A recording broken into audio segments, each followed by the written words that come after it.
എൻ്റെ പ്രിയപ്പെട്ടവരെ, നമ്മൾ എല്ലാ ചൊവ്വാഴ്ചയും ഇതുപോലെ വളരെ പ്രസരിപ്പോടുകൂടി സന്തോഷത്തോടെയും ആർത്തിയോടെയും കൊതിയോടെയും ദൈവ പക്കൽ നിന്ന് ഒരു സമാശ്വാസം ലഭിക്കുമെന്നുള്ള ഉറപ്പോടെ ലക്ഷക്കണക്കിന് മനുഷ്യരാണ് ഉടമ്പടി ധ്യാനം കൂടുന്നത്. അപ്പോൾ ലക്ഷക്കണക്കിന് മനുഷ്യരുടെ ഒരു അഭയകൂടാരം പോലെയാണ് കൃപാസനം. ഇതിലൂടെ ദൈവം എല്ലാ മക്കളോടും, പക്ഷേ എല്ലാ മക്കളോടെന്ന് വെച്ച് കഴിഞ്ഞാൽ നമ്മളെ ഞെട്ടിപ്പിക്കുന്ന ഒരു സത്യം എന്ന് പറയുന്നത് Christians as well as non Christians എല്ലാ മക്കളോടും, അതായത് വേദന നമ്മുടെ കൃപാസനത്തിൽ വരാനുള്ള ഒരു യോഗ്യത എന്ന് പറയുന്നത് എന്തെങ്കിലും വിഷയത്തിൽ നമുക്ക് നമ്മുടെ കഴിവ് കൊണ്ട് അതിനൊരു പരിഹാരമില്ല, നമ്മൾ നിസ്സഹായരാണ് എന്ന് തോന്നുന്ന സമയത്താണ് മനുഷ്യർ കൃപാസനത്തിൽ വരണത്. അപ്പം അങ്ങനെ വരുന്നവർക്ക് ഉള്ള യോഗ്യത എന്ന് പറയുന്നത് അവരുടെ പ്രശ്നങ്ങളാണ് അവരുടെ യോഗ്യത. അവരുടെ പ്രശ്നമാണ് അവരുടെ യോഗ്യത. നമുക്ക് സാധാരണ രീതിയിൽ ഇതുപോലുള്ള ദൈവ സന്നിധാനങ്ങളിൽ വരുമ്പോൾ നമ്മുടെ പാപമൊക്കെ നമുക്ക് അയോഗ്യതയായിട്ട് പറയാം. പക്ഷെ കൃപാസനത്തിൽ വരുമ്പോൾ ഉള്ള യോഗ്യത എന്ന് പറയുന്നത് നമ്മുടെ രോഗമാണ് നമ്മുടെ യോഗ്യത, നമ്മുടെ കടങ്ങൾ, നമ്മുടെ ഭാരങ്ങൾ. അപ്പോൾ നിങ്ങളെ സന്തോഷിപ്പിക്കാൻ വേണ്ടി ഇങ്ങനെ ഭംഗിവാക്ക് പറയണമെന്ന് നിങ്ങൾ ജസ്റ്റ് ഇവാലുവേറ്റ് അവർ ടെസ്റ്റിമണീസ്. നമുക്ക് ദൈവം തന്ന ഒരു സ്വത്താണ് നമ്മുടെ സാക്ഷ്യങ്ങൾ വിശ്വാസക്കോടികളുടെ സ്വത്താണ്.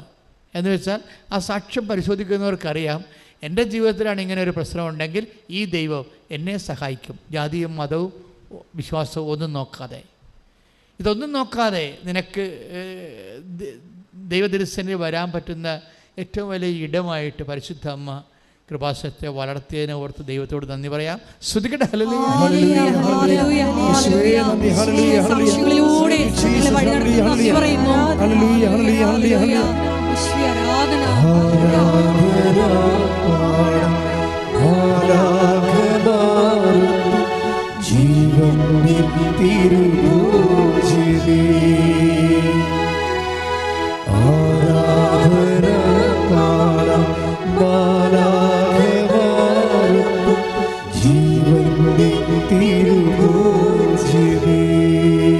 പരിശുദ്ധ പരമ ദിവ്യകാരുണ്യത്തിന്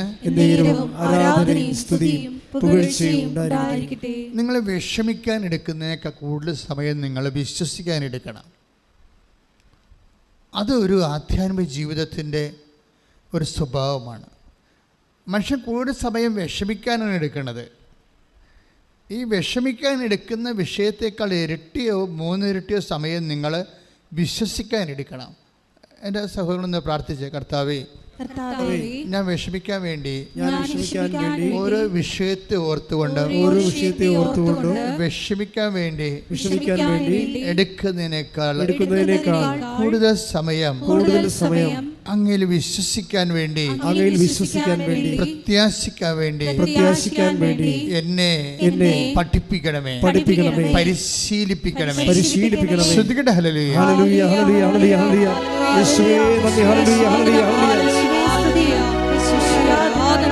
ആരാധന നിനക്ക് ആരാധന, എന്റെ സ്നേഹിതനാകുന്ന സ്നേഹമേ.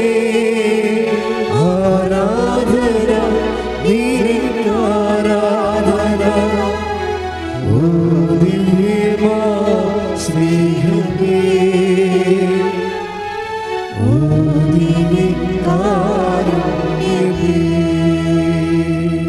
പരിശുദ്ധ പരമ ദിവ്യകാരുണ്യത്തിന് ഇത് ധ്യാനം രാവിലെ ആണ് സാധാരണ റെക്കോർഡ് ചെയ്യണത്. അപ്പം രാവിലെ കുർബാന കഴിഞ്ഞപ്പോൾ എനിക്ക് ധ്യാനിപ്പിക്കാനുള്ള കാര്യങ്ങളൊന്നും ഈശോ പറഞ്ഞ് തന്നില്ല.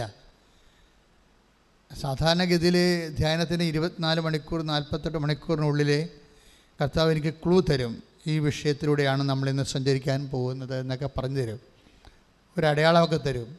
അപ്പോൾ ഞാനിങ്ങനെ ബ്രേക്ക്ഫാസ്റ്റ് കഴിഞ്ഞിട്ട് ഞാനിങ്ങനെ തണുത്തങ്ങനെ ഇരിക്കുകയാണ്. കർത്താവ് നമുക്ക് ആൾക്കാരെ കയറിയതിന് ശേഷം പിന്നെ പെടാൻ പറ്റും. എനിക്ക് വേണമെങ്കിൽ ഒരു 100,000 ധ്യാനം നടത്താൻ പറ്റും. കാര്യം ഞാൻ 36-37 കൊല്ലം ധ്യാനിപ്പിച്ച് പരിചയമുള്ള ആളാണ്.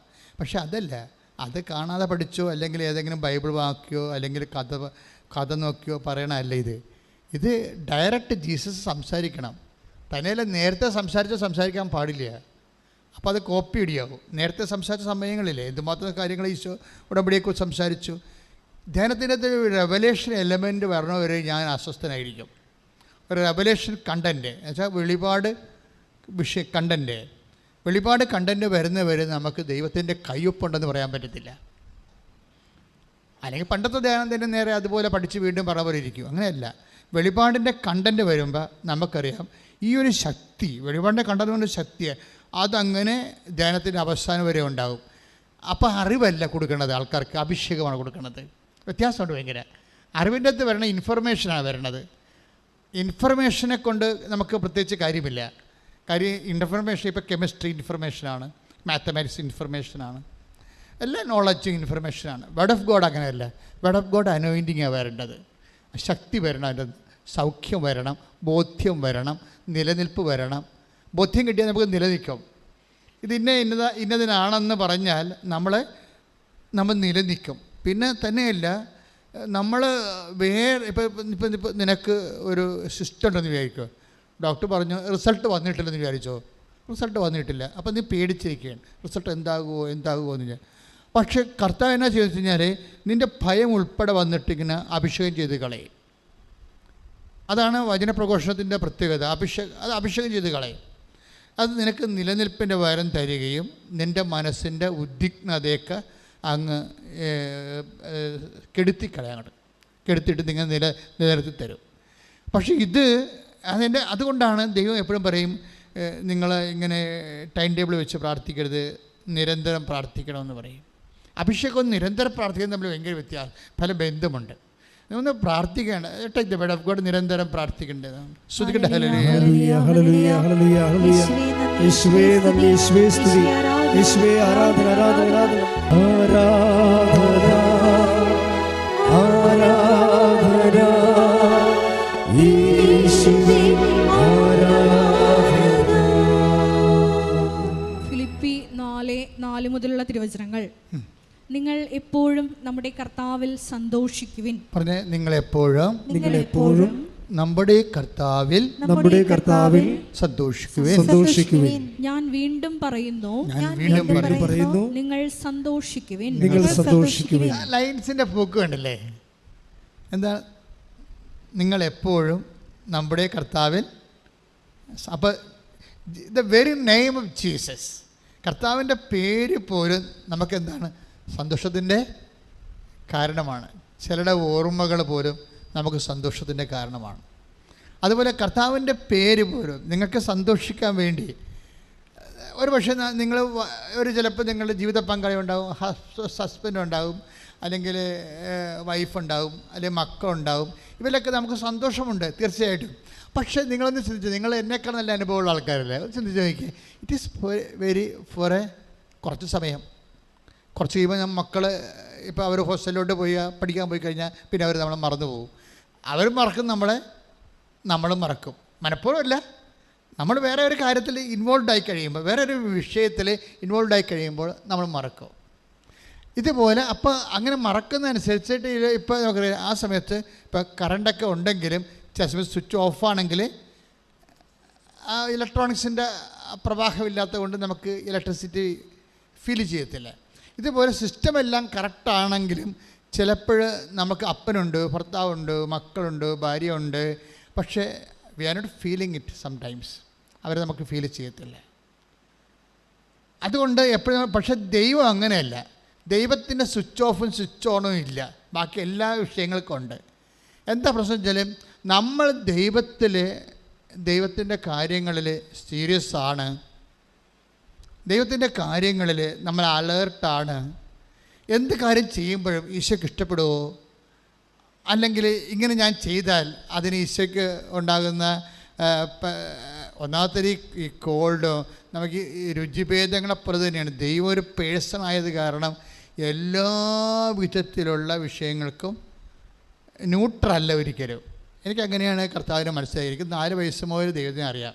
അപ്പോൾ ദൈവത്തിൻ്റെ സ്വഭാവം ന്യൂട്രല്ല, ഒരിക്കലും നെഗറ്റീവ് ആയിരിക്കത്തില്ല, എപ്പോഴും ഇങ്ങനെ പോസിറ്റീവ് ആയിരിക്കും. പക്ഷേ എല്ലാ വിഷയങ്ങളെക്കുറിച്ചും വളരെ ആൻസറബിളായിരിക്കും എല്ലാ വിഷയവും. അതുകൊണ്ടാണ് നീ നിൽക്കുന്നത് ഞാൻ അറിയുന്നു, നീ കിടക്കുന്നത് ഞാൻ അറിയുന്നു, നീ ഉറങ്ങുന്നത് ഞാൻ അറിയുന്നു, എല്ലാ കാര്യങ്ങളും. അപ്പോൾ അവിടെ സ്വിച്ച് ഓഫ് ചെയ്യാൻ പറ്റത്തില്ല. ഇസ്രായേലിൻ്റെ ദൈവം മയങ്ങുകയില്ല. സങ്കീർത്തനം എടുത്ത് 21:4 ശ്രുതിക്കട്ടെ. ഹല്ലേലൂയ ഹല്ലേലൂയ ഹല്ലേലൂയ യേശുവേ നന്ദി ഹല്ലേലൂയ ഹല്ലേലൂയ ഹല്ലേലൂയ ഹല്ലേലൂയ എന്നും കൂടെ ഇരിപ്പാൻ. ആരാധന ആരാധന യേശുവേ ആരാധന.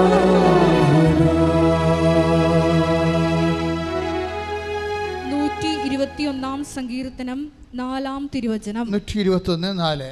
ഇസ്രായേലിന്റെ പരിപാലകൻ ഒന്ന് പറഞ്ഞേ. ഇസ്രായേലിന്റെ പരിപാലകൻ മയങ്ങുകയില്ല ഉറങ്ങുകയുമില്ല.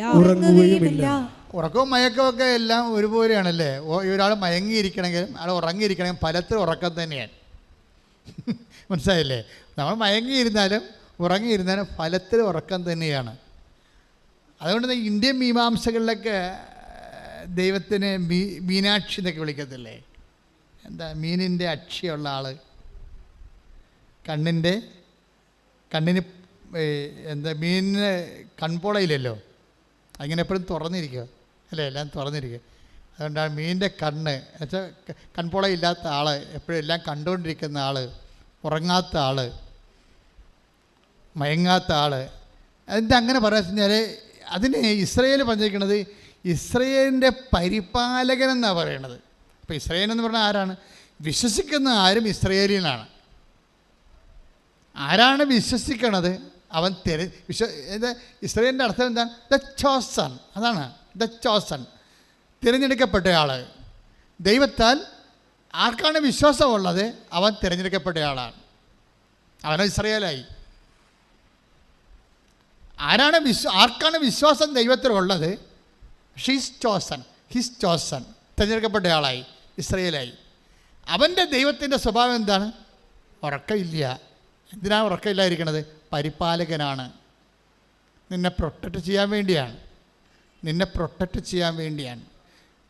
പ്രൊട്ടക്ഷൻ, ഈ പരിപാലനമെന്ന് പറഞ്ഞു കഴിഞ്ഞാൽ ഒരു വല്ലാത്ത പരിപാലനമാണ്. ഇല്ല, അതായത് ഈ പരിപാലന തന്നെയാണ് നമ്മൾക്ക് ഇപ്പോൾ സങ്കീർത്തനം 121:4 നമുക്ക് കിട്ടിയത് അല്ലേ? ഈ ഒന്ന് പറഞ്ഞ ഇസ്രായേലിന്റെ പരിപാലകൻ ഉറങ്ങുകയില്ല മയങ്ങുകയില്ല. അപ്പോഴ് മയങ്ങാത്ത ദൈവം എന്ന് പറഞ്ഞാൽ നിന്നെ പരിപാലിക്കുന്ന ദൈവം എന്നാണ് എൻ്റെ അർത്ഥം. പരിപാലിക്കുക. എന്തിനാണ് ഉറങ്ങാതിരിക്കണത്, എന്തിനാണ് മയങ്ങാതിരിക്കണത്? നമ്മളെ പരിപാലിക്കുക. ഇത് മനുഷ്യന്മാർ അവരുടെ ജീവിതത്തിൽ അനുഭവിച്ച അനുഭവത്തിൽ നിന്നാണ് ഈ സങ്കീർത്തനമൊക്കെ എഴുതി വെക്കണതേ. ദൈവത്തോട് ഏറ്റവും അടുത്ത് ജീവിക്കുന്ന ആൾക്കാരുടെ ഉള്ളിൽ സങ്കീർത്തനം അറിയാതെ തന്നെ വന്നോളൂ. എല്ലാവർക്കും ഇപ്പോൾ ചിലർ ദൈവത്തിന് ആനന്ദം കൊണ്ട് കരയും, അതും ഒരു സങ്കീർത്തനമാണ്. പാടണമെന്ന് നിർബന്ധമില്ല. ദൈവത്തെക്കുറിച്ച് ഓർക്കുമ്പോൾ തന്നെ നിശ്വാസങ്ങൾ വരും. കാര്യം ദൈവം ഓരോ കാര്യത്തിലും ഇപ്പം തന്നെ ഇന്ന് നടന്നൊരു സ്ഫോടനം ഇല്ലേ, സ്ഫോടനം. അപ്പോൾ ഈ സ്ഫോടനം ശരിക്കും പറഞ്ഞാൽ വെള്ളിയാഴ്ചയാണ് നടക്കണമെന്നുണ്ടെങ്കിൽ, ഇന്ന് കളമശ്ശേരി നടന്ന സ്ഫോടനം വെള്ളിയാഴ്ച നടക്കണമെന്നുണ്ടെങ്കിൽ നമ്മളുടെ ഈ ലക്ഷങ്ങൾ പങ്കെടുക്കുന്ന റാലി നടക്കുക ഇല്ല. അല്ലാതെ തന്നെ ഇന്ന് പോലീസോടെ വന്നു സെക്യൂരിറ്റി ചെക്ക് ചെയ്യണമെന്നും പറഞ്ഞു. പോലീസ് നമ്മളോട് വളരെയേറെ സഹകരിച്ചു ആണല്ലോ ഇതെല്ലാം നടക്കും. 10-60 പോലീസ് ഉണ്ടായിരുന്നു ഇന്നലെ ഫീൽഡിൽ, നമ്മളുടെ സെക്യൂരിറ്റി കൂടാതെ തന്നെ. അപ്പോൾ എങ്കിലും ഇങ്ങനെ ഇഷ്യൂ കേട്ടപ്പോൾ ഇവിടെ സേഫാണോന്ന് അറിയാൻ വേണ്ടി അപ്പം തന്നെ പോലീസ് വന്നു. അപ്പോൾ ഞാൻ തിരക്കൊന്ന് ഒഴിയട്ടെന്ന് വിചാരിച്ചുകൊണ്ട് ധ്യാനവും രാവിലെ ഷിഫ്റ്റ് ചെയ്തു. തിരക്കൊന്ന് ഒഴിയട്ടെ, നല്ല തിരക്കായിരുന്നു രാവിലെ. ആ സമയത്തൊരു രസമുണ്ടായി. എന്ന് വെച്ച് കഴിഞ്ഞാൽ എൻ്റെ പ്രശ്നം അത് മാത്രമല്ല, എൻ്റെ പ്രശ്നം കർത്താവ് എന്നോട് സംസാരിച്ചിട്ടില്ലായിരുന്നു. ധ്യാനം ഷിഫ്റ്റ് ചെയ്യാൻ കാരണം, പ്രധാനപ്പെട്ട കാരണം അതാണ്, കർത്താവ് സംസാരിച്ചിട്ടില്ല. അപ്പോൾ ഞാനും ക്ലിൻ്റൻ അച്ഛനും അസിസ്റ്റൻ്റ് അച്ഛനും ജോമോളും കൂടി എൻ്റെ മുറിയിരിക്കുകയായിരുന്നു. അപ്പോൾ ഞാൻ പറഞ്ഞു, നിങ്ങൾക്കറിയാമല്ലോ സത്യം, ഞാനെന്താ ധ്യാനം മാറ്റി വെച്ചതെന്ന്. കർത്താവ് ഇതുവരെ സംസാരിച്ചിട്ടില്ല എന്ന്. അപ്പം ഞാനിങ്ങനെ മൂടൗട്ടങ്ങനെ ഇരിക്കുകയാണ്. ഒരു 10:30 ഒരു 11 മണിയായി, ധ്യാനത്തിലേക്കാണ് സമയമായി. പക്ഷേ ഈശോ ഒന്നും മിണ്ടണില്ല. പെട്ടെന്ന് മനസ്സിൽ ഈശോ 17 എന്നും പറഞ്ഞൊരു നമ്പർ കാണിച്ചു. 17. അപ്പോൾ എനിക്ക് മനസ്സിലായി കർത്താവ് റെസ്പോണ്ടിങ് ആയിട്ടുണ്ടെന്ന് തോന്നി. അപ്പോൾ ഞാൻ ജോമോള് പറഞ്ഞ്, just take the Bible and just open at a glance എന്ന് പറഞ്ഞു. അപ്പോൾ ജോമോള് ബൈബിൾ എടുത്ത് വിശ്വാസപ്രമാണം ചെയ്തിട്ട് പെട്ടെന്ന് ഓപ്പൺ ചെയ്ത് ഞാൻ റീഡ് ഇറ്റ് എന്ന് പറഞ്ഞു. അപ്പോൾ 8:17 ഞാൻ പറഞ്ഞാൽ 17 ഏതാ, അതിനകത്ത് ആ 2 പേജ് ഓപ്പൺ ചെയ്യുമ്പോൾ 2 പേജിൽ 17 എവിടെയുള്ളത് നോക്കാൻ പറഞ്ഞു. കർത്താവ് കാണിച്ച 17 ആണല്ലോ. അപ്പോൾ നോക്കിയപ്പോൾ 8:17 ഉള്ളത്. യോഹന്നാൻ്റെ 8:17. യോഹന്നാൻ 8:17. യോഹന്നാൻ 8:17 കർത്താവ് പറഞ്ഞ വാചനം. 2 പേരുടെ സാക്ഷ്യം സത്യമാണെന്ന് നിങ്ങളുടെ നിയമത്തിൽ തന്നെ എഴുതിയിട്ടുണ്ടല്ലോ. വചനത്തിൽ എഴുതിയിട്ടുണ്ട്. നിയമം എന്ന് വെച്ചാൽ വചനം എന്നതിൻ്റെ അർത്ഥം. നിയമത്തിൽ എഴുതിയിട്ടുണ്ടല്ലോ. എന്താണ് എഴുതിയിരിക്കുന്നത്? വചനത്തിൽ എഴുതിയിട്ടുണ്ട്. എന്താണ് എഴുതിയിരിക്കുന്നത്? 2 പേരുടെ സാക്ഷ്യം സത്യമാണ്. അപ്പോൾ ഒരു വിഷയത്തെക്കുറിച്ച് 2 പേര് പറഞ്ഞാൽ അത് സത്യമാണ്, ദൈവിക കാര്യങ്ങളാണ്. അപ്പോഴെനിക്ക് മനസ്സിലായി ഈ 2 പേര് കൂടുതൽ പറഞ്ഞിരിക്കുന്ന കാര്യം എന്താണെന്ന്, ഈശോ എന്താ ഉദ്ദേശിക്കുക മനസ്സിലായി. 2 കൃപാസനത്തിൽ അൾത്താരയിൽ സാക്ഷ്യത്തെക്കുറിച്ചല്ലേ പറയണത്. എന്താ പറഞ്ഞത്? 2 പേരിൽ വായിച്ചു, 2 പേരുടെ സാക്ഷ്യം സത്യമാണെന്ന് നിങ്ങളുടെ നിയമത്തിൽ തന്നെ എഴുതിയിട്ടുണ്ടല്ലോ. അപ്പോൾ സാക്ഷ്യത്തെക്കുറിച്ചാണ് ഈശോ പറയണത്. അച്ഛൻ്റെ പ്രസംഗത്തെക്കുറിച്ചല്ല. ഇപ്പം സാക്ഷ്യത്തെക്കുറിച്ചാണ് പറയുന്നത്. അത് 2 പേരും ഒരേ സാക്ഷ്യം പറഞ്ഞാൽ അത് സത്യമാണെന്നാണ് ഈശോ പറയുന്നത്. അപ്പോൾ എനിക്ക് മനസ്സിലായി ഈശോ ഉദ്ദേശിക്കുന്നത് സാക്ഷ്യത്തെക്കുറിച്ച് പ്രസംഗിക്കാനാണെന്ന് മനസ്സിലായി. അപ്പോഴെന്താണ് പ്രസംഗിക്കേണ്ടത്? 2 പേരുടെ സാക്ഷ്യം. എന്നുവെച്ചാൽ 2 ആൾക്കാർ എപ്പോഴെങ്കിലുമൊക്കെ 2 3 2 കൂടുതലോ എപ്പോഴെങ്കിലും ഒരേ കാര്യം തന്നെ സാക്ഷ്യപ്പെടുത്തിയാൽ അത് വേദപുസ്തക പ്രകാരം അത് സത്യമായ കാര്യമായിട്ട് നമ്മൾ മനസ്സിലാക്കണമെന്ന്. അപ്പോൾ ഞാൻ നോക്കിയിട്ട് 2 പേരുടെ സാക്ഷ്യം, ഇത് ഇങ്ങനെ 2 അല്ല, ഒരു വിഷയത്തെക്കുറിച്ച് ഒരു 10-20 പേര് ഈ 2-3 മാസത്തിന് പറഞ്ഞ ഒരേ സബ്ജക്റ്റ് ഉണ്ട്. അപ്പോൾ എനിക്കത് പിടിമിട്ട് ഈശോ എന്താണ്, എങ്ങോട്ടാണ് ഈശോ പോകണമെന്ന് എനിക്ക് മനസ്സിലായി. അതായത് ഇവിടെ നടന്ന സാക്ഷ്യങ്ങളിൽ, കൃപാസന ഉടമ്പടി സാക്ഷ്യങ്ങളിൽ റെക്കറി ചെയ്ത് വരുന്ന സബ്ജക്റ്റ് എന്താണ് എന്നെനിക്ക് മനസ്സിലായി.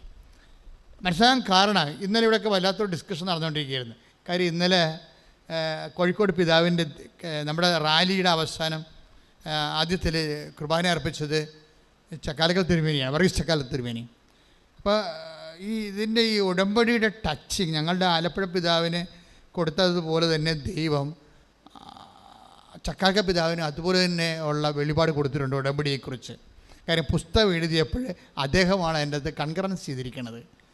എൻ്റെ ദൈവശാസ്ത്ര കാര്യം അന്ന് അദ്ദേഹത്തിനായിരുന്നു സഭയിൽ പവർ, അധികാരം, പവറല്ല, ഇതൊക്കെ അതായത് തിയോളജിക്കൽ കമ്മീഷനായിരുന്നു. KCB കേരള സഭയുടെ ദൈവശാസ്ത്ര കമ്മീഷൻ്റെ ചെയർമാനായിരുന്നു. ഞങ്ങൾക്കത് അറിയത്തില്ലായിരുന്നു. അദ്ദേഹത്തിൻ്റെ കയ്യിലാണ് മാതാവ് ഈ പുസ്തകത്തിൻ്റെ കയ്യെഴുത്ത് പ്രതികൊണ്ട് കൊടുക്കുന്നത് ഉടമ്പടിയുടെ. അദ്ദേഹം അതെല്ലാം പരിശോധിച്ചിട്ട് അതിൻ്റെ ദൈവശാസ്ത്രപരമായ രീതിയിൽ അതിനെല്ലാം വിശ്വസിച്ച് അതിൻ്റെ തെറ്റുണ്ടോ എന്ന് നോക്കി. കാര്യം ദൈവം നമുക്കങ്ങനെ ആർക്കും കയറി എന്തും പഠിപ്പിക്കാൻ പറ്റത്തില്ലേ. അതിന് ദൈവവചനത്തോട് ബന്ധമുണ്ടാകണം, വചനപരമായിരിക്കണം. സഭയുടെ നിയമങ്ങളുണ്ട്. കാറ്റഗിസം കാത്തലിക് ചർച്ചുണ്ട്, അത് വലിയ പുസ്തകമാണ്. പിന്നെ വത്തിക്കാൻ സുനദോസിൻ്റെ ഡയറക്ടറി ഉണ്ട്, സുനദോസിൻ്റെ ഡോക്യുമെൻറ്റ്സ് ഉണ്ട്. ഇങ്ങനെ സഭയുടെ ജെറോ ബിബ്ലിക്കൽ കമൻട്രി ഉണ്ട്. ഇതെല്ലാം വലിയ 10,000-30,000 പേജുകളുള്ള വലിയ പുസ്തകങ്ങളാണ്. ഈ പുസ്തകങ്ങളിലൊക്കെ ആയിട്ട് കൺകർ ചെയ്യണം. ഒരു പ്രെയർ വരുമ്പോൾ, സഭയിൽ പുതിയ വരുമ്പോൾ, സഭയിൽ ഈ 2000 വർഷങ്ങളുടെ ഉരുത്തിരിഞ്ഞിട്ടുള്ള ദൈവശാസ്ത്രവുമായിട്ട് ഡോഗ്മയുമായിട്ട് ഇതിനെ സിങ്ക് ചെയ്യണം. അല്ലെന്നുണ്ടെങ്കിൽ അബദ്ധ പ്രബോധനമാകും. വേണമെങ്കിൽ സഭയ്ക്ക് എന്നെ സസ്പെൻഡ് ചെയ്യാൻ പറ്റും. പെട്ടെന്നായിരിക്കും ഇതൊക്കെ നടക്കുന്നത്. അപ്പോൾ എനിക്കതിനെക്കുറിച്ച് പേടിയുണ്ടായിരുന്നു. ഇങ്ങനെ കർത്താവ് നമുക്ക് ഉടമ്പടിയെ തന്നെങ്കിലും അതിൻ്റെ ദൈവശാസ്ത്രവും കാത്തലിക് കാറ്റഗിസവും അതിൻ്റെ വത്തിക്കാൻ ഡോക്യുമെൻറ്റും എല്ലാം ക്ലിയർ ചെയ്യാൻ വേണ്ടി മാതാവ് ഈ പിതാവിനെ ഇവിടെ കൊണ്ടുവന്ന് കൈയെഴുത്ത് പ്രതിമ മേടിച്ചുകൊണ്ട് പോയി. ഒരു പ്രത്യേക സാഹചര്യത്തിൽ അത് നമ്മൾ ഇതിൻ്റെ പിന്നിലെല്ലാം ഒരു അത്ഭുതത്തിൻ്റെ ദൈവം നേരിട്ട് ചെയ്യണ കുറേ കാര്യങ്ങളുണ്ട്, നമുക്കറിയാൻ പാടില്ലാത്ത കാര്യങ്ങൾ. എനിക്കറിയത്തില്ലായിരുന്നു വർഗീസ് പിതാവ്, ചക്കാലക്ക പിതാവാണ് തിയോളജിക്കൽ കമ്മീഷൻ്റെ ചെയർമാനെന്ന്.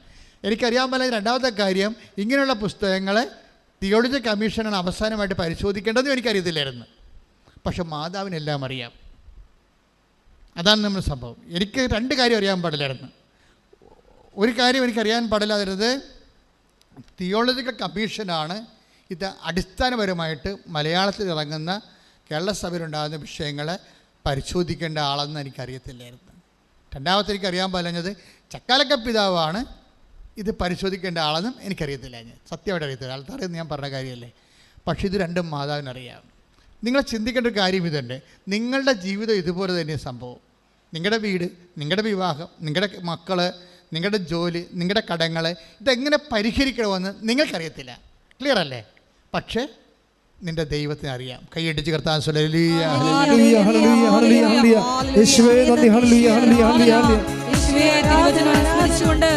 പ്രാർത്ഥിക്കുന്നു. എന്ത് ചെയ്യണമെന്ന് നേരത്തെ മനസ്സിൽ കരുതിയിരുന്നു. ഇസ്രായേലിൻ പരിപാലകൻ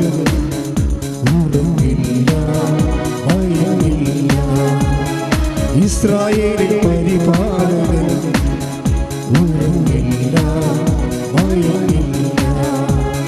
നിത്യജീവനേ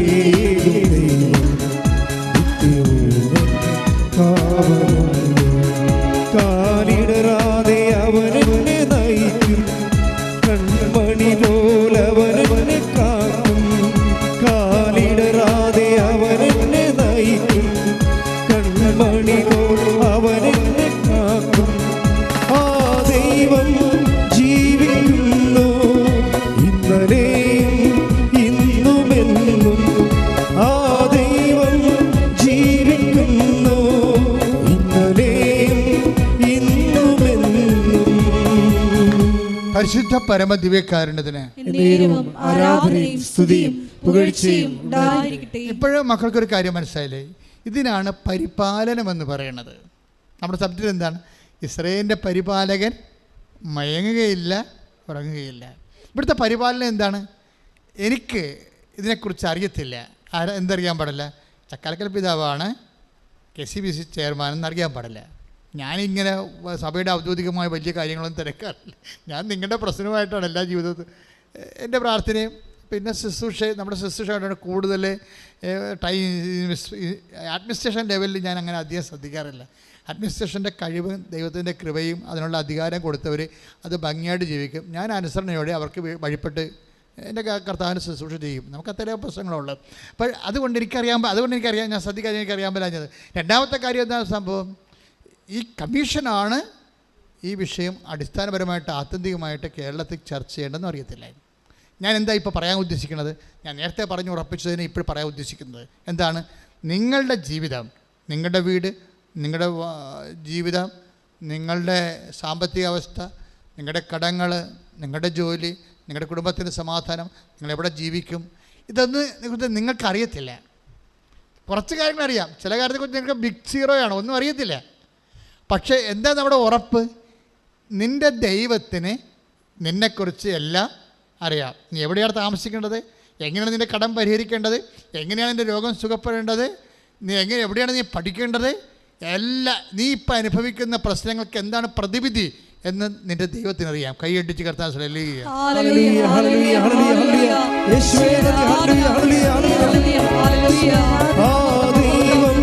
ജീവിക്കുന്നു ഇന്നലെയും ഇന്നുമെന്നും.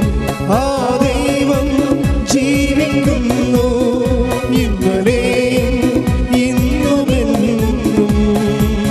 പരിശുദ്ധ പരമദിവ്യകാരുണ്യത്തിന് ആരാധനയും സ്തുതിയും പുകഴ്ചയും. അപ്പോൾ ഈശോയുടെ മനസ്സിൽ എന്താ ഉള്ളത്?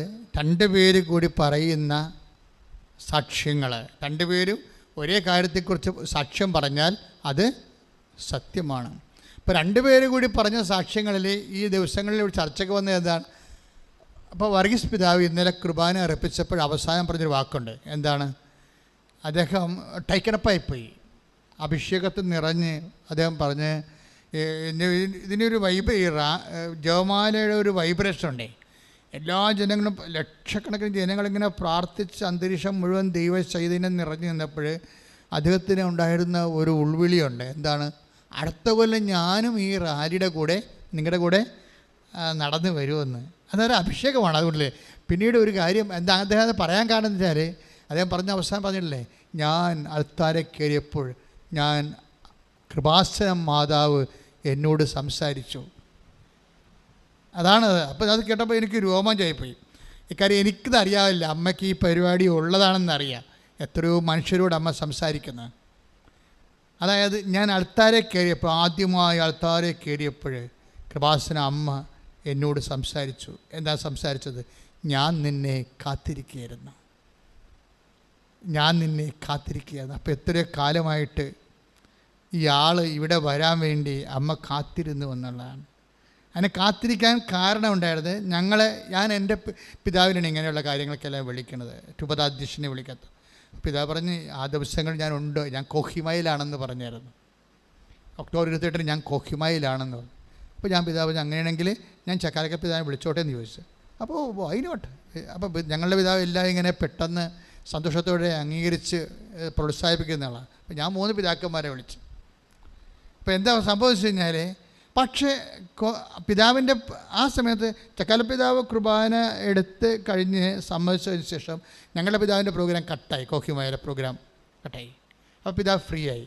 അപ്പോൾ ഞാൻ പിതാവിനോട് പിതാവ് വരുന്നില്ലേ, ഞാൻ തീർച്ചയായിട്ടും ഞാൻ വന്നോളാം എന്ന് പറഞ്ഞു. അപ്പോൾ അങ്ങനെ പിതാവ് വന്നു. പക്ഷേ കുർബാന ചെല്ലാൻ മാതാവ് ട്വിസ്റ്റ് നടത്തിയാണ് അവിടെ. അതാണ് ഞാൻ നിന്നെ കാത്തിരിക്കുകയെന്ന് പറഞ്ഞില്ലേ, അതാണ് എൻ്റെ അർത്ഥം. ആ പ്രോഗ്രാം കട്ടാക്കി ട്വിസ്റ്റ് ചെയ്ത് എഡിറ്റ് ചെയ്ത് കയറ്റിയതാണ്. അതായത് ഈ പരിപാലനം എന്ന് പറഞ്ഞാൽ ഇതാണ്. ഇസ്രായേലിൻ്റെ ദൈവം മയങ്ങുകയില്ല, ഇസ്രായേലിൻ്റെ പരിപാലകൻ. നമ്മുടെ പ്രോഗ്രാം പോലും ഒരു പരിപാലനയുടെ ഭാഗമായിട്ട് മാറുകയാണ്. അത് എന്തുകൊണ്ടാണ് നിങ്ങളോട് ഞാൻ പറഞ്ഞത്, ഇപ്പം നിരന്തരം പ്രാർത്ഥിക്കേണ്ടതിൻ്റെ ആവശ്യത വ്യക്തമാക്കട്ടെ. ശ്രദ്ധിക്കട്ടെ. ഹല്ലേലൂയ, ഹല്ലേലൂയ, ഹല്ലേലൂയ, ഹല്ലേലൂയ, ഹല്ലേലൂയ. യേശുവേ നന്ദി, യേശുവേ സ്തുതി. ഹല്ലേലൂയ, ഹല്ലേലൂയ, ഹല്ലേലൂയ. യേശുവേ നന്ദി, ഹല്ലേലൂയ, ഹല്ലേലൂയ, ഹല്ലേലൂയ. യേശുവേ നന്ദി, ഹല്ലേലൂയ, ഹല്ലേലൂയ, ഹല്ലേലൂയ.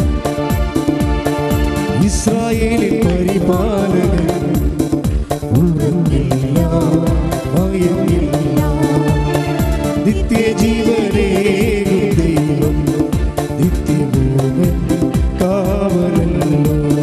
കാലിടറാതെ അവനെന്നെ നയിക്കും, കൺമണി പോലും അവനെന്നെ കാക്കും.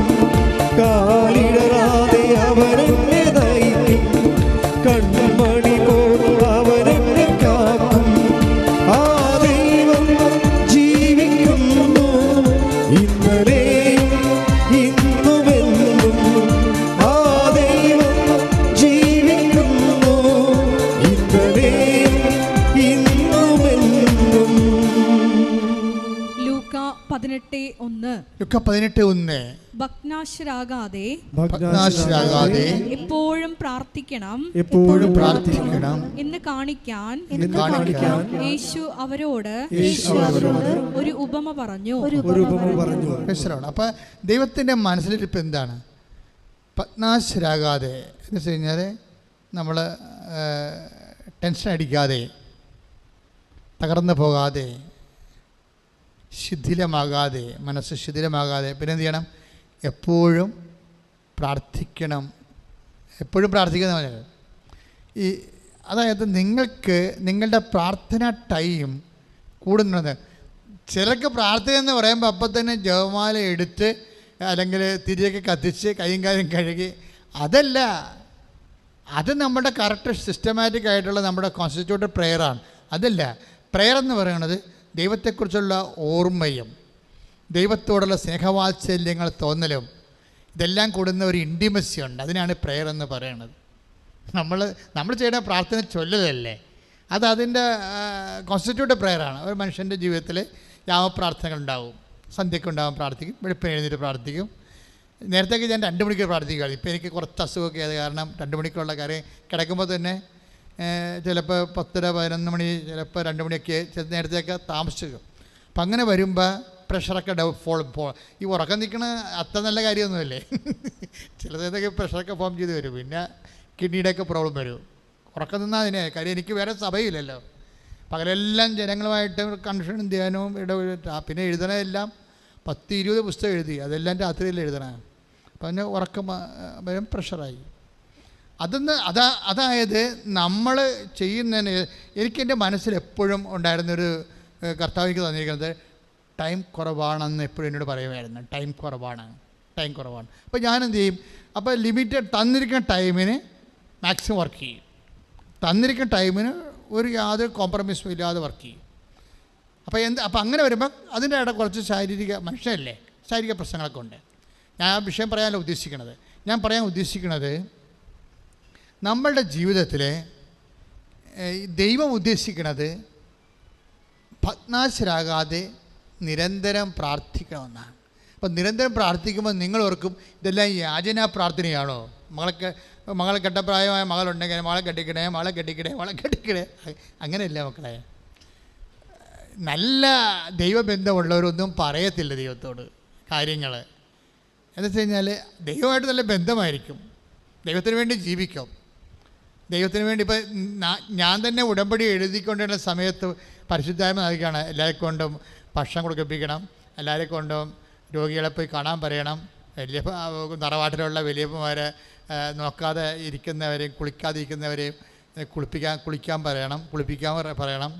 ഇപ്പം നമ്മൾ കല്യാണം കഴിപ്പിച്ച ഉടമ്പടി പുസ്തകം എഴുതിയപ്പോൾ ഏറ്റവും സീരിയസ് ആയിട്ട് അന്ന് ദൈവം പറഞ്ഞൊരു കാര്യമുണ്ട്. ഞാൻ തേക്കാട്ടുശ്ശേരിയിൽ നിന്നാണ് കുറച്ച് സമയം എഴുതിയ പള്ളിയിൽ എഴുതുന്നുണ്ട്. അപ്പോൾ അതിനകത്ത് പറഞ്ഞാണ് തറവാടുകളിൽ മുതിർന്ന ആൾക്കാരുണ്ട്, അവിടെ കെട്ടി വന്നിരിക്കുന്ന പെൺപിള്ളേർ പുതിയ പ്രായക്കാരാണ്, അവർക്ക് കുഞ്ഞുങ്ങൾ 2 പേരുണ്ട്. പക്ഷേ കൂടെ ഉണ്ടായിരുന്നെല്ലാം മാറി താമസിച്ച് പോകുമ്പോൾ ഈ രോഗിയായിട്ട് കിടക്കുന്ന അപ്പനെ മണം വെച്ച് ഗന്ധം വെച്ച് ഭയങ്കരമായ അകൃതത്തിൽ കിടക്കുകയാണ്. അപ്പോൾ അവരുടെ സ്വത്ത് തർക്കമായിട്ടുള്ളത് കൊണ്ട് ഈ മൂത്ത ചേട്ടന്മാരുടെ വൈഫൊക്കെ ഒന്നും അവിടെ തിരിഞ്ഞു നോക്കത്തില്ല. പെൺമക്കളാണെങ്കിൽ അവർ ടീച്ചർമാരും സാർമാർക്കും ആയിട്ട് പോയിട്ട് അവരും വന്ന് അപ്പൻ്റെ കാര്യം അന്വേഷിക്കത്തില്ല. അപ്പം അത് വന്ന് പരിപ്പിച്ചിട്ട് പോകും. ഇളയ മരുമകൾ തറവാട്ട് നിൽക്കുന്നവളെ പരിപ്പിച്ചിട്ട് പോകുന്നല്ലാതെ ഇവർ നേരെ വന്ന് അപ്പനൊരു ചൂടുവെള്ളം പോലും കൊടുക്കുകയോ കോരിക്കൊഴിയോ ഇല്ല. ആ സമയത്ത് അവർ പിള്ളേർ വരാമെന്നും പറഞ്ഞ് അവർ പോകും. അപ്പോൾ ഇങ്ങനെ കുറേ അനാഥ പ്രേതങ്ങളെപ്പോലെ കുടുംബങ്ങളിലൊക്കെ മുതിർന്നവർ രോഗികളായിട്ട് കുളിക്കാണ്ട് കിടപ്പുണ്ട്. അവരെ കുളിപ്പിക്കാൻ പറയണമെന്നതിനോട് പറഞ്ഞ് ഞാനത് എഴുതി വെച്ച്.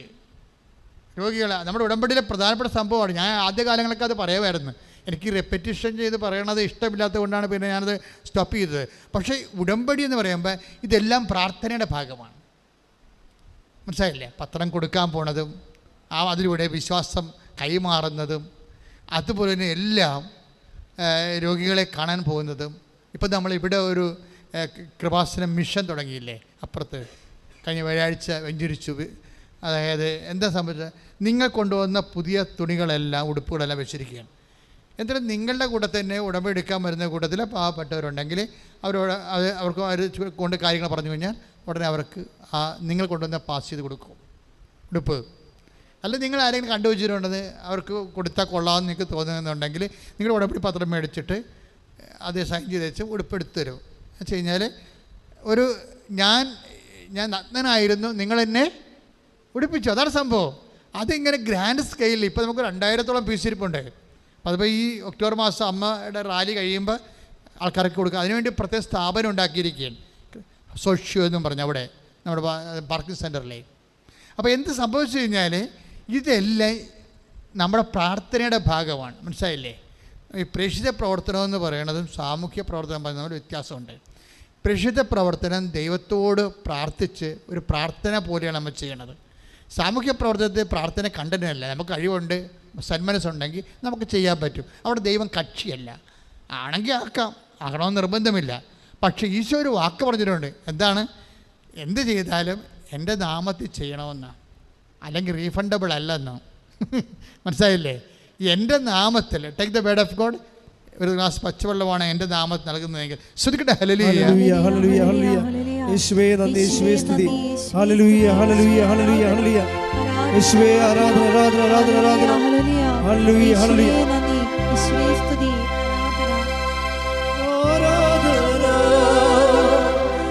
ആരാധന, ആരാധന, അങ്ങേയ്ക്ക് ആരാധന. യേശുവേ നന്ദി. ഹല്ലേലൂയ, ഹല്ലേലൂയ, ഹല്ലേലൂയ. യേശുവേ നന്ദി, ആരാധന, ആരാധന, ആരാധന. ഹല്ലേലൂയ, ഹല്ലേലൂയ. യേശുവേ നന്ദി, യേശുവേ സ്തുതി. മർക്കോസ് 9:41. മർക്കോസ് 9:41. സത്യമായി ഞാൻ നിങ്ങളോട് പറയുന്നു, ഏറ്റു പറഞ്ഞ്, സത്യമായി ഞാൻ നിങ്ങളോട് പറയുന്നു, സത്യമായി ഞാൻ നിങ്ങളോട് പറയുന്നു, നിങ്ങൾ ക്രിസ്തുവിനുള്ളവരാകയാൽ നിങ്ങൾ ക്രിസ്തുവിനുള്ളവരാകയാൽ അവന്റെ നാമത്തിൽ ആരെങ്കിലും നിങ്ങൾക്ക് ഒരു പാത്രം വെള്ളം കുടിക്കാൻ തന്നാൽ അവന് പ്രതിഫലം ലഭിക്കാതിരിക്കുകയില്ല. ഇവിടുത്തെ പ്രാധാന്യം എന്താണ്? നമ്മൾ കൊടുക്കണതും മേടിക്കണതും എല്ലാത്തിനും പിന്നിൽ ഒരു റെഫറൻസ് പോയിന്റ് ഉണ്ട്. എന്താണ്? അവൻ്റെ നാമത്തിൽ. അപ്പോൾ മർക്കോസിൻ്റെ എത്രയാണത്? 9:41. 37 എടുത്തേ. 9:37 എടുത്തേ. മർക്കോസ് 9:37. ഇതുപോലുള്ള ഒരു ശിശുവിനെ ഇതുപോലുള്ള ശിശുവിനെ എന്റെ നാമത്തിൽ സ്വീകരിക്കുന്നവൻ എന്നെ സ്വീകരിക്കുന്നു. ഇതാണ് പ്രശ്നം. നമ്മൾ ചെയ്യുന്ന ഇപ്പോൾ പത്രം കൊടുക്കണ പ്രേക്ഷക പ്രവർത്തനമായാലും, രോഗികളെ പോയി കാണുന്നതായാലും, ആശുപത്രിയിൽ പോയി ഭക്ഷണം കൊടുക്കണമായാലും, വസ്ത്രം കൊടുക്കണമായാലും എല്ലാം ചെയ്യുന്നത് പ്രാർത്ഥനയാകണം. എപ്പോഴാണത്? അവൻ്റെ നാമത്തിൽ ചെയ്യുമ്പോഴാണ്. അവൻ്റെ കാര്യം എന്നാൽ ദൈവം എല്ലാ കൃപയും സിംഗിൾ അക്കൗണ്ടിലാക്കിയിരിക്കുകയാണ്. പല അക്കൗണ്ടൊന്നും ഇല്ല, ഒറ്റ അക്കൗണ്ടേ ഉള്ളൂ. ഏകരക്ഷകൻ എന്ന് പറയുമ്പോൾ ചില അച്ഛന്മാർ തെറ്റിദ്ധരിച്ചിട്ട് അവർക്ക് എൻ്റെ കഥയിൽ അറിയാൻ പാടില്ല. ഇവിടെ ആൾക്കാർ സാക്ഷ്യം പറഞ്ഞ എല്ലാം മാതാവ് സഹായിച്ചു, മാതാവ് സുഖപ്പെടുത്തിയെന്നാണ് പറയണം. ചില അച്ഛന്മാരൊക്കെ ശരിക്കും കുരു പൊട്ടും അത് കേൾക്കുമ്പോൾ. അവർ പറയും മാതാവല്ല, ദൈവം യേശുവാണ് ഏകരക്ഷകൻ. ഇതാര് പറഞ്ഞല്ലെന്ന്. കർത്താവിൻ്റെ നമുക്ക് മനുഷ്യരാശിക്ക് നിത്യരക്ഷ നൽകുന്നത് ഒരു നാമം മാത്രമേ ഉള്ളൂ. ഈശോയുടെ നാമമാണ്. ഈശോയുടെ നാമത്തെ എന്തുമാത്രം മഹത്വപ്പെടുത്താൻ ആർക്ക് കഴിയും? ഈ ഭൂമിയിൽ മാതാവിനെ പോയല്ലാതെ ആർക്ക് കഴിയും? കാര്യം ആ നാമത്തിൻ്റെ മഹത്വം അറിഞ്ഞ ആളാണ്. നമ്മുടെ പോലെയുള്ള വിശ്വാസമല്ലേ, നമുക്ക് അത്ഭുതങ്ങൾ കാണണ്ടേ? അതല്ലേ ഈശോ ചോദിക്കുന്നത്. അത്ഭുതങ്ങൾ കണ്ടല്ലാതെ നിങ്ങൾ വിശ്വസിക്കത്തില്ലല്ലോ എന്നൊക്കെ പറയണില്ലേ? സാധാരണ മനുഷ്യരെയും അമ്മയും തമ്മിൽ ഈശോ അവിടെ വെച്ചൊരു ഒരു വാട്ടർ ടൈറ്റ് കമ്പാർട്ട്മെൻറ്റ് ഉണ്ടാക്കി തിരിക്കണം അവിടെ വെച്ചാണ്. അതുപോലെ നിങ്ങൾ അത്ഭുതം കണ്ടല്ലാതെ വിശ്വസിക്കത്തില്ലല്ലോ. ശ്രദ്ധിക്കട്ടെ.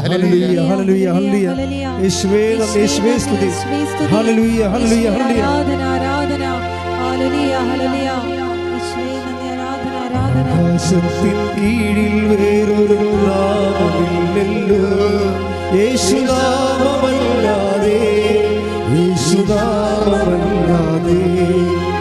മാനവരക്ഷയ്ക്കുള്ളിൽ വേറൊരു നാമമില്ലല്ലോ, യേശുനാമമല്ലാതെ, യേശുനാമമല്ലാതെ.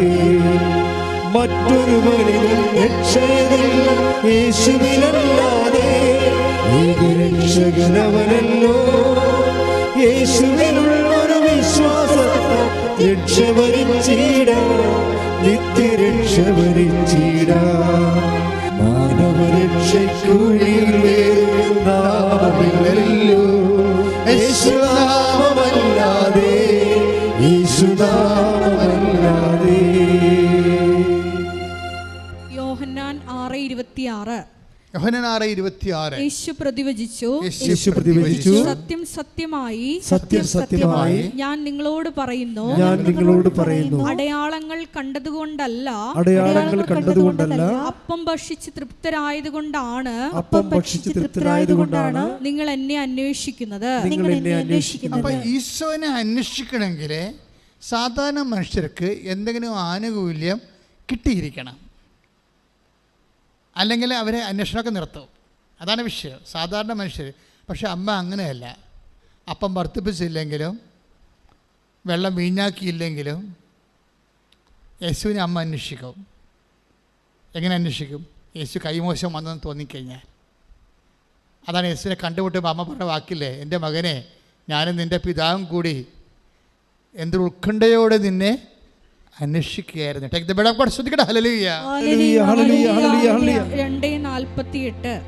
ലൂക്കാ 2:48 വായിച്ചോളൂ. അവനെ കണ്ടപ്പോൾ മാതാപിതാക്കൾ വിസ്മയിച്ചു. മാതാപിതാക്കന്മാർ വിസ്മയിച്ചു. അവന്റെ അമ്മ അവനോട് പറഞ്ഞു, മകനെ നീ ഞങ്ങളോട് ഇങ്ങനെ ചെയ്തതെന്ത്?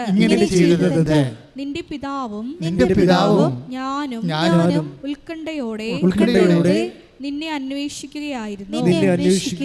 ഇതാണ് വിഷയം. ഉത്കണ്ഠയോടെ നിന്നെ അന്വേഷിക്കുകയായിരുന്നു. അത് 2:48. ഈ 2:48 കൂടെയാണ് യോഹന്നാൻ 6:26 ലൂപ്പ് ചെയ്യേണ്ടത്. എന്താ പറയണത്? അടയാളങ്ങൾ കണ്ടുകൊണ്ടല്ലാതെ നിങ്ങൾ വിശ്വസിക്കത്തില്ലല്ലോ. അപ്പം മനുഷ്യനെ വിശ്വസിക്കണമെങ്കിൽ അടയാളം കാണണം. അടയാളം ഉള്ളത് കൊണ്ട് ഈശോ പറഞ്ഞു, നിങ്ങൾ അപ്പം തിന്ന് സംതൃപ്തരായത് കൊണ്ടാണ് എന്നെ അന്വേഷിക്കുന്നത്. അപ്പമെന്ന് പറഞ്ഞ സംഭവം ഇല്ലെന്നുണ്ടെങ്കിൽ നിങ്ങൾ എന്നെ അന്വേഷിക്കത്തില്ല. പക്ഷേ അമ്മയ്ക്ക് യേശുവിനെ അന്വേഷിക്കാൻ അപ്പത്തിൻ്റെ ആവശ്യമില്ല. യേശുവിനെ കൈമോശം വന്നാൽ മതി. യേശുവിനെ കൺവെട്ടത്തിൽ നിന്ന് മറഞ്ഞിരിക്കണ കണ്ടാൽ അപ്പം അമ്മ പട്ടിണി നിന്നുകൊണ്ട് യേശുവിനെ അന്വേഷിക്കും. ദൈവവേദലേ, എന്നാണ് നിൻ്റെ മുമ്പിൽ നിന്ന് നിൻ്റെ ദൈവത്തെ നിനക്ക് കൈമോശം വരണത്? നിനക്ക് പ്രാർത്ഥിക്കാൻ പറ്റാതിരിക്കണത്, ബൈബിൾ വായിക്കാൻ പറ്റാതിരിക്കണത്, ദൈവത്തെക്കുറിച്ച് ഓർക്കുമ്പോൾ സന്തോഷമില്ലാത്തത്, that you have already missed Jesus. നിങ്ങൾക്ക് കർത്താവിന് നഷ്ടപ്പെട്ടു എങ്കിൽ ഈ അമ്മയെപ്പോലെ അപ്പം തിന്ന് സംതൃപ്തരായത് കൊണ്ടല്ല, അപ്പം കിട്ടുമെന്നുള്ള ആശയം പ്രത്യാശയുള്ളത് കൊണ്ടല്ല, യേശുവിനെ നഷ്ടപ്പെട്ടു, പ്രാർത്ഥിക്കാൻ കഴിയുന്നില്ല, കുർബാനയ്ക്ക് പോകാൻ കഴിയുന്നില്ല, കുടുംബ പ്രാർത്ഥനയ്ക്ക് ചെയ്യാൻ കഴിയുന്നില്ല എന്ന ഒറ്റ കാര്യം കൊണ്ട് ഈശോയെ നഷ്ടപ്പെട്ടവരെ തോന്നിയാൽ അമ്മയെപ്പോലെ മനസ്സിടറിക്കൊണ്ട് അന്വേഷിക്കാൻ പോവുമെങ്കിൽ അപ്പോഴും ഈശോ നമ്മൾ യഥാർത്ഥ യേശുവിൻ്റെ അമ്മയായി മാറും. പ്രാർത്ഥിക്കുക. കർത്താവായ ദൈവമേ, അടയാളങ്ങൾ കാണാതെ അന്വേഷിച്ച അമ്മയുടെ മക്കളായി ഞങ്ങള് ഞങ്ങളുടെ ജീവിതത്തിലെ ദൈവത്തിന്റെ സാന്നിധ്യം നഷ്ടപ്പെട്ടെന്ന് തിരിച്ചറിഞ്ഞാൽ അങ്കലാപ്പോടെ അമ്മയെപ്പോലെ ഉത്കണ്ഠയോടെ തിരിച്ചു നടക്കാൻ ഞങ്ങൾക്ക് അഭിഷേകം നൽകണം. തിരിച്ചു നടക്കാൻ അഭിഷേകം നൽകണം. ഹല്ലേലൂയ. ഹല്ലേലൂയ ഹല്ലേലൂയ ഹല്ലേലൂയ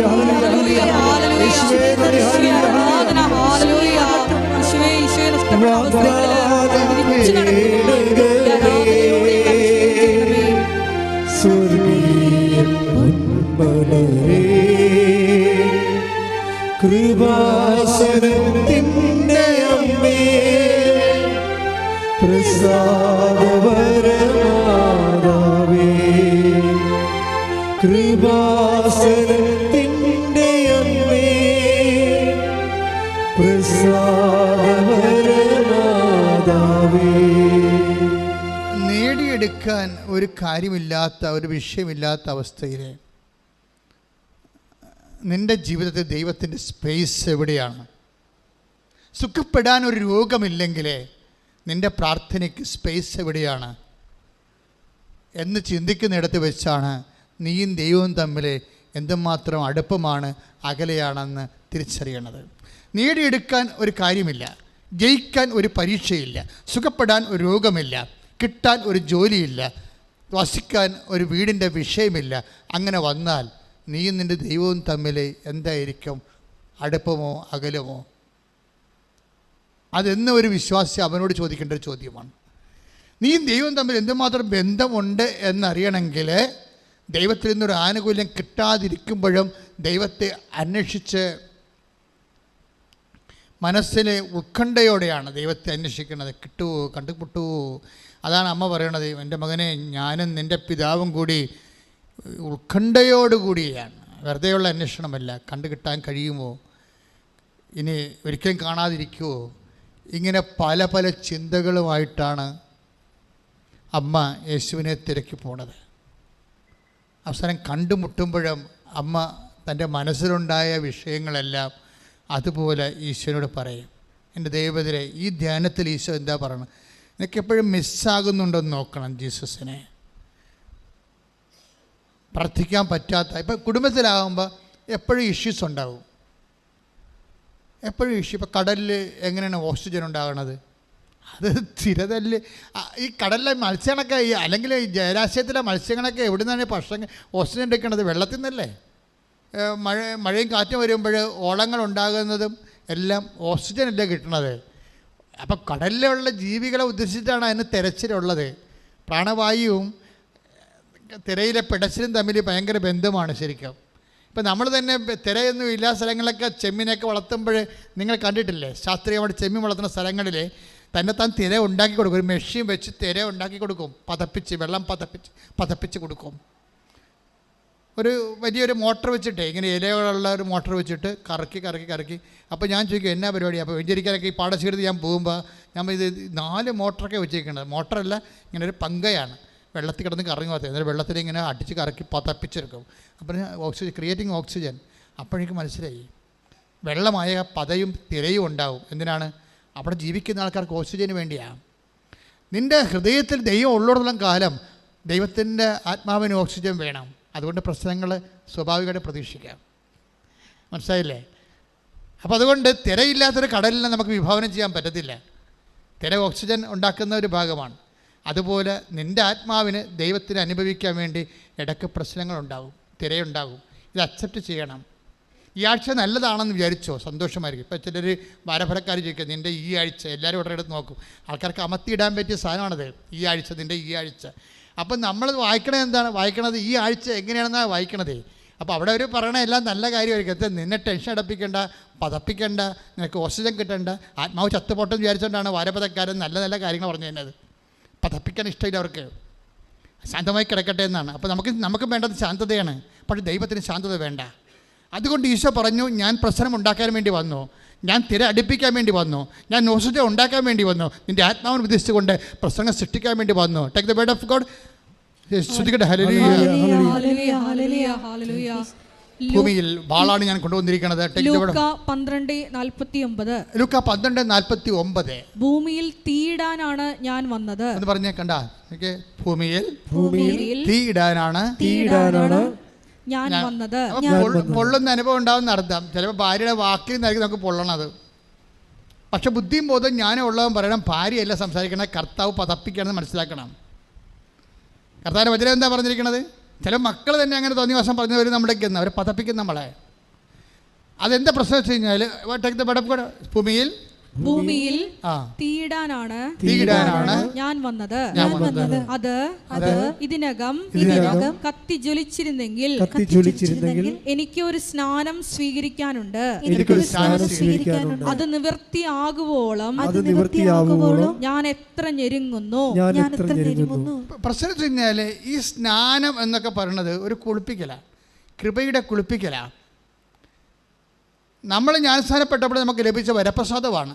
ഈ വരപ്രസാദം എന്ന് പറയുന്ന ഓക്സിജൻ ആത്മാവിൻ്റെ ശ്വസനവായുവാണത്. വരപ്രസാദം ഇത് ഈ കൃപ ഉണ്ടാകണമെങ്കിൽ കുരിശുണ്ടാകണം. അതുകൊണ്ട് തീ ഇടയ്ക്കിടയ്ക്ക് വീഴും, പൊള്ളുന്ന അനുഭവം ഉണ്ടാവും, പതപ്പിക്കും. ഇതിൻ്റെ പ്രശ്നം എന്താ? ഇതെല്ലാം അക്സെപ്റ്റ് ചെയ്തുകൊണ്ട് വേണം ലൈഫിനെ ദൈവത്തിനെ അതിനകത്ത് കക്ഷി ചേർക്കാൻ. അങ്ങനെ വരുമ്പോൾ എന്താ പറ്റണത്? ഉത്കണ്ഠയൊക്കെ ഉണ്ടാവും. പക്ഷേ അതിൻ്റെ പേരിൽ പെയ്തും പെരുക്കുകയും ബഹളം ഉണ്ടാക്കുകയും അസ്വസ്ഥപ്പെടുകയും ചെയ്യത്തില്ല. എന്താ കാര്യം? അമ്മ ഹൃദയത്തിൽ സംഗ്രഹിച്ചൊന്ന് അതിൻ്റെ കൂടെ എഴുതിയിരിക്കണത്. ഉത്കണ്ഠ ഉണ്ടായി, പക്ഷെ ഉത്കണ്ഠയുടെ അർത്ഥം കക്ഷിക്ക് മനസ്സിലായി. ഞാനും നിൻ്റെ പിതാവും കൂടി നിന്നെ നഷ്ടപ്പെട്ടപ്പോഴേ ഞാനും നിൻ്റെ ഇപ്പോൾ 2:48 എന്താ പറയണത്? ലുക്കാൻ്റെ സുവിശേഷം 2:48 ഞാനും നിൻ്റെ പിതാവും കൂടി നിന്നെ ഉത്കണ്ഠയോടെ അന്വേഷിക്കുകയായിരുന്നു. പക്ഷേ ഉത്കണ്ഠ ഉണ്ടാക്കിയ സാഹചര്യം എന്താണ് എന്ന് ആൾ മനസ്സിലാക്കി കഴിഞ്ഞു. അത് പിതാവിൻ്റെ പ്രവൃത്തിയാണെന്ന് മനസ്സിലായി.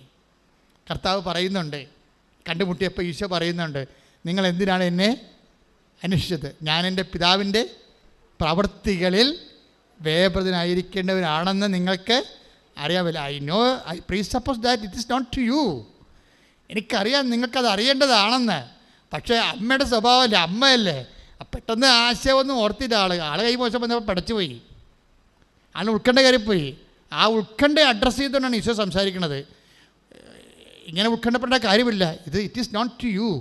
ഞാൻ എൻ്റെ പിതാവിൻ്റെ കാര്യത്തിൽ വ്യാപൃതനാകേണ്ട ആളാണെന്ന് നിങ്ങൾക്ക് അറിവുള്ളതല്ലേ എന്ന് പറഞ്ഞപ്പോഴാണ് അമ്മ ആ അറിവ്, ആ ഇമോഷൻ ലെവലിൽ നിന്ന് ബുദ്ധിപരമായ ലെവലിലേക്ക് അറിവിനെ കൊണ്ടുവന്നിട്ട് അമ്മ അടുത്ത വാക്ക് പറയും. വചനം എന്ത് പറയും? അവളെല്ലാം ഹൃദയത്തിൽ സംഗ്രഹിച്ചു. അതാണ് സഭ. അപ്പോൾ take the word of God. ശ്രദ്ധിക്കട്ടെ. ഹല്ലേലൂയ. ലൂക്ക 2:51. ലൂക്ക 2:51. അവന്റെ അമ്മ ഇക്കാര്യങ്ങളെല്ലാം ഹൃദയത്തിൽ സംഗ്രഹിച്ചു. അപ്പോൾ ഉത്കണ്ഠയുടെ അർത്ഥം മനസ്സിലായി. ഓരോ വിഷയം സംഭവിക്കുമ്പോൾ ആ സംഭവത്തിനൊക്കെ ഒരു കാരണങ്ങളുണ്ടാകും. അതുകൊണ്ടാണ് ബൈബിൾ പറയണത് സംഭവിച്ചതെല്ലാം അവൻ മൂലമാണ്, അവനെ കൂടാതെ ഒന്നും സംഭവിച്ചിട്ടില്ല. ഓരോ വിഷയങ്ങളും സംഭവിക്കുമ്പോൾ ഓർക്കണം. Take the word of God. യോഹന്നാൻ 1:3. ശ്രദ്ധിക്കട്ടെ. ഹല്ലേലൂയ ഹല്ലേലൂയ ഹല്ലേലൂയ ഹല്ലേലൂയ യേശുവേ നന്ദി. ഹല്ലേലൂയ ഹല്ലേലൂയ ഹല്ലേലൂയ. യോഹന്നാൻ 1:3. സമസ്തവും അവനിലൂടെ ഉണ്ടായി. സമസ്തവും അവനിലൂടെ ഉണ്ടായി. ഒന്നും അവനെ കൂടാതെ ഉണ്ടായിട്ടില്ല. ഒന്നും അവനെ കൂടാതെ ഉണ്ടായിട്ടില്ല. അതായത് ഈ മനുഷ്യൻ്റെ ജീവിതത്തിൽ ഉണ്ടാകുന്ന എല്ലാ വിഷയങ്ങളും അതിന് അവന് ഒരു ദൈവികമായ ലക്ഷ്യമുണ്ട്. ഈ ലക്ഷ്യം മനസ്സിലാകുന്നവരെ നമ്മൾ ഉത്കണ്ഠപ്പെട്ടിരിക്കും. മനസ്സിലാക്കി കഴിഞ്ഞാൽ ഹൃദയത്തിൽ സംഗ്രഹിക്കും. അതാണ് മരിയൻ സ്പിരിച്വാലിറ്റി എന്ന് പറയണത്. പ്രാർത്ഥിക്കുക. കർത്താവേ, അങ്ങയുടെ അമ്മയെപ്പോലെ കാര്യങ്ങളുടെ അർത്ഥം ഗ്രഹിച്ചു കഴിഞ്ഞാൽ ഹൃദയത്തിൽ സംഗ്രഹിച്ച് അമ്മയെപ്പോലെ മൗന സ്നേഹത്തോടെ ദൈവ തിരുസന്നിധി ദൈവ തിരുമനസ്സിന് കീഴ്പ്പെട്ടവളായി കീഴ്പ്പെട്ടവനായി ജീവിക്കുവാൻ എന്നെ അഭിഷേകം ചെയ്യണമേ. ശ്രദ്ധിക്കട്ടെ.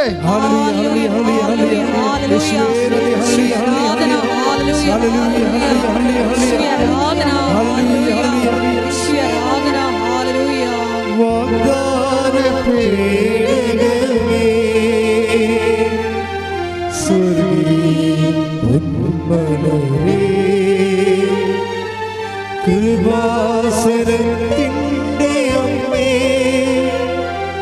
പ്രസാദവരമാതാവേ, വാഗ്ദാനപീഠകമേ, സ്വർഗീയ പൊന്മലരേ, കൃപാസനത്തിൻ്റെ അമ്മേ, പ്രസാദവരമാതാവേ. എൻ്റെ മക്കളെ എപ്പോഴും ശ്രദ്ധിക്കേണ്ട കാര്യമായാലേ, അതായത് നീ ദൈവത്തിൻ്റെ പൈതലാണോ എന്ന് വെച്ചാൽ നിൻ്റെ ഓരോ വിഷയങ്ങൾക്കും പൈതൽ എന്ന് പറയുന്നത് എന്താണ്? ദൈവ പൈതൽ എന്ന് പറയുമ്പോൾ നമ്മൾ ഇപ്പോൾ ദൈവാത്മാവിനാൽ നയിക്കപ്പെടുന്നവരെല്ലാം ദൈവത്തിൻ്റെ മക്കളാണ്. That's okay. ദൈവത്തിൻ്റെ ആത്മാവിനാൽ നയിക്കപ്പെടുകയാണ് നമ്മുടെ ജീവിതത്തിൻ്റെ. ഇപ്പോൾ 8:14 റോമാലേഖനത്തിൽ പറയണത് ദൈവാത്മാവിനാൽ പറഞ്ഞേ നയിക്കപ്പെടുന്നവരെല്ലാം ദൈവത്തിൻ്റെ മക്കളാണ്. അതൊരു ആശയപരമായിട്ടും ദൈവശാസ്ത്രപരമായിട്ടും അതാണ് അതിൻ്റെ ശരി. പക്ഷെ പ്രയോഗത്തിലെ വേറെ ഒരു ദൈവ പൈതലുണ്ട്. പ്രയോഗത്തിലെ ഒരു പൈതലിൻ്റെ പ്രശ്നം എന്താ? ഇപ്പം ഒരു നിങ്ങളുടെ കുഞ്ഞ് അവന് 1.5 വയസ്സേ ഉള്ളൂ, 1.5 വയസ്സേ ഉള്ളൂ. അവൻ ഇങ്ങനെ ജലദോഷം വന്ന് മൂക്കടച്ചിരിക്കണം വിചാരിച്ചു. അപ്പോഴും കുഞ്ഞ് പറയുക എൻ്റെ മൂക്കടച്ചിരിക്കുകയാണ്, ഒന്ന് ചീറ്റി തരാൻ പറയുക. ഒരു വയസ്സുകാരൻ പറയുക എന്നെ പറയത്തില്ല. പക്ഷെ അമ്മയ്ക്ക് മനസ്സിലാകും. അമ്മയെടുത്ത് അവൻ മൂക്കും കൊണ്ട് വരും. അവൻ ഇങ്ങനെയൊക്കെ കാണിച്ചിട്ട് അമ്മയെടുത്ത് വരും. അപ്പോൾ അമ്മയ്ക്ക് മനസ്സിലായി അടഞ്ഞിരിക്കുകയാണെന്ന് പറയും. അപ്പോൾ അമ്മ അതിൻ്റെ അടുത്ത് പിഴിഞ്ഞ് കൊടുക്കും, ഇല്ലേ? ദാറ്റ് മീൻസ് ഇതൊരു പൈതലാണ്. അവൻ്റെ മൂക്ക് ചീറ്റണമെന്ന് അവന് ആഗ്രഹമുണ്ട്. പക്ഷെ അവനെ കൺവേർട്ട് ചെയ്യാൻ പറ്റും. അവൻ എന്താണ് അവൻ്റെ പ്രശ്നമെന്ന് അറിയത്തില്ല. ശ്വാസം മുട്ടുന്നുണ്ട്, പക്ഷേ it is not known to him what is his problem. നമുക്ക് സംഭവിക്കാം, എന്തൊരു കുഴപ്പമുണ്ട്, എന്താണ് നമുക്കറിയത്തില്ല. അപ്പോൾ അവൻ വന്ന് അമ്മയുടെ ഇങ്ങനെ നിൽക്കുകയും ഒക്കെ ചെയ്യുമ്പോൾ അമ്മയ്ക്ക് മനസ്സിലാകും ഇത് മൂക്കള കയറിയിരിക്കുകയാണ്, ചീറ്റി കൊടുക്കണമെന്ന് പറയും. ഇതൊരു പൈതൽ അങ്ങനെയാണ്. നിസ്സാര മൂക്ക് ചീരണ കാര്യങ്ങൾക്ക് പോലും അമ്മയെ ആശ്രയിക്കും. ഇങ്ങനെയാണ് പൈതൽ ജനിക്കണത്. ദൈവ പൈതൽ അങ്ങനെയാണ്.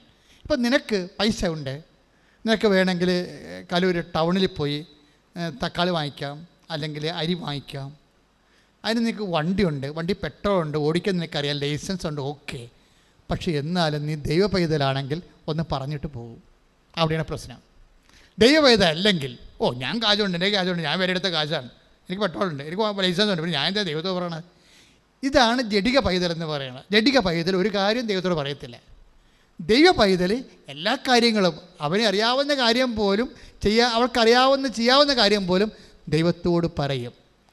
ഇതാണ് എപ്പോഴും സന്തോഷത്തോടെ ഇരിക്കാനും ഇടതടവില്ലാതെ പ്രാർത്ഥിക്കാനും മടുപ്പ് കൂടാതെ പ്രാർത്ഥിക്കാൻ പറയുമ്പോൾ എല്ലാ കാര്യവും പ്രാർത്ഥനയുടെ സബ്ജക്റ്റാണ്. അല്ല, നമുക്കൊരു പ്രശ്നം ഉണ്ടാകുമ്പോൾ മാത്രം പ്രാർത്ഥനയല്ല. നമുക്കൊരു പ്രശ്നം ഉണ്ടാകുമ്പോൾ അപ്പോൾ ഇങ്ങനെ പ്രശ്നം ഉണ്ടായാലൊക്കെ പ്രാർത്ഥിക്കാൻ പറ്റത്തില്ലല്ലോ. അതാണ് പ്രശ്നം. അപ്പോൾ നമുക്ക് പണമില്ലെങ്കിൽ മാത്രം അപ്പൻ്റെ അടുത്ത് വരികയും പണം ഉള്ളപ്പോൾ കൂട്ടുകാരത്ത് പോവുകയും ചെയ്യുമ്പോൾ ശരിക്കും പറഞ്ഞാൽ നീ ജാരസന്തതിയാണ്. അതാണ് പ്രശ്നം. നമുക്ക് ഒരു ആവശ്യമുള്ളപ്പോൾ മാത്രം അപ്പനും അമ്മേനെ വേണം, ആവശ്യമില്ലാത്തപ്പോൾ നിങ്ങൾ കൂട്ടുകാരുടെ കാര്യങ്ങൾ അന്വേഷിച്ച് അപ്പനും അമ്മയെ തിരക്ക് പോലും ഇല്ല എന്ന് പറഞ്ഞു കഴിഞ്ഞാൽ റിലേഷൻസ് പ്രശ്നമുണ്ട്. റിലേഷൻ എന്ന് പറയുമ്പോഴേ ദൈവവുമായിട്ടുള്ളത് റിലേഷനാണ്. പക്ഷേ അതെനിക്ക് തോന്നുന്നത്, ഞാൻ ഇത്രയും നാൾ മനസ്സിലാക്കിയപ്പോഴേ ഞാൻ ഒരു കാര്യത്തിലൂടെ പറയാം, ഒരു രഹസ്യം പറയാം. അടുത്ത ജന്മം ഉണ്ടെങ്കിൽ ഞാൻ അച്ഛനാകേ ഉള്ളൂ. അത് നല്ല പുണ്യം കിട്ടുന്ന ജോലിയെന്നല്ല പ്രശ്നം. ഇത് വേറൊരു വിഷയമുണ്ട്. നമ്മൾ ചിന്തിച്ചാൽ പിടികിട്ടാത്തൊരു വിഷയമുണ്ട്. ചിന്തിച്ചാൽ പിടികിട്ടാത്ത വിഷയം എന്ന് പറയുന്നത് ഇതൊരു കമ്മിറ്റ്മെൻറ്റ് പ്രശ്നമാണ്. നമ്മൾ ദൈവത്തെ ഒരിക്കൽ മനസ്സിലാക്കിയാൽ നമ്മൾ ലൈഫ് അങ്ങോട്ട് കമ്മിറ്റ് ചെയ്യും. എനിക്ക് വേണ്ടി ദൈവം ഒരു ഞാൻ ദൈവത്തോട് ഈ ജന്മം കൊണ്ട് നന്ദിയുള്ളവനാണ്. എൻ്റെ കാരണം എനിക്ക് ബോധവും അത്ര അറിവും ഇല്ലാഞ്ഞ കാലത്ത് ദൈവം എനിക്ക് വേണ്ടി ഒരു തീരുമാനം എടുത്തില്ലേ. ഞാൻ SLC പാസ്സാകുമ്പോൾ ഞങ്ങളുടെ കൂട്ടത്തിൽ നിന്ന് ഞാൻ മാത്രമേ ഈ ജോലിക്ക് വന്നുള്ളൂ. ബാക്കി എല്ലാവരും സ്വാഭാവികമായിട്ട് കുടുംബജീവിതത്തിലേക്കാണ് പോയത്. പക്ഷേ ദൈവം എനിക്ക് വേണ്ടി തിരഞ്ഞെടുത്ത് തന്നത് എനിക്ക് മനസ്സിലായത് ഇത് ശരിക്കൊരു വേർപാട് ജീവിതമാണെന്ന് മനസ്സിലായത് 75 ഞാൻ പൂർണ്ണ കാലത്തല്ല. 75 കഴിഞ്ഞിട്ട് 80 കഴിഞ്ഞിട്ട് 81 1981 ആണ് ഞാനവിടെ സഭാവസ്ത്രം സ്വീകരിക്കുന്നത്. സഭാവസ്ത്രം സ്വീകരിക്കണവരെ I am not that conscious about.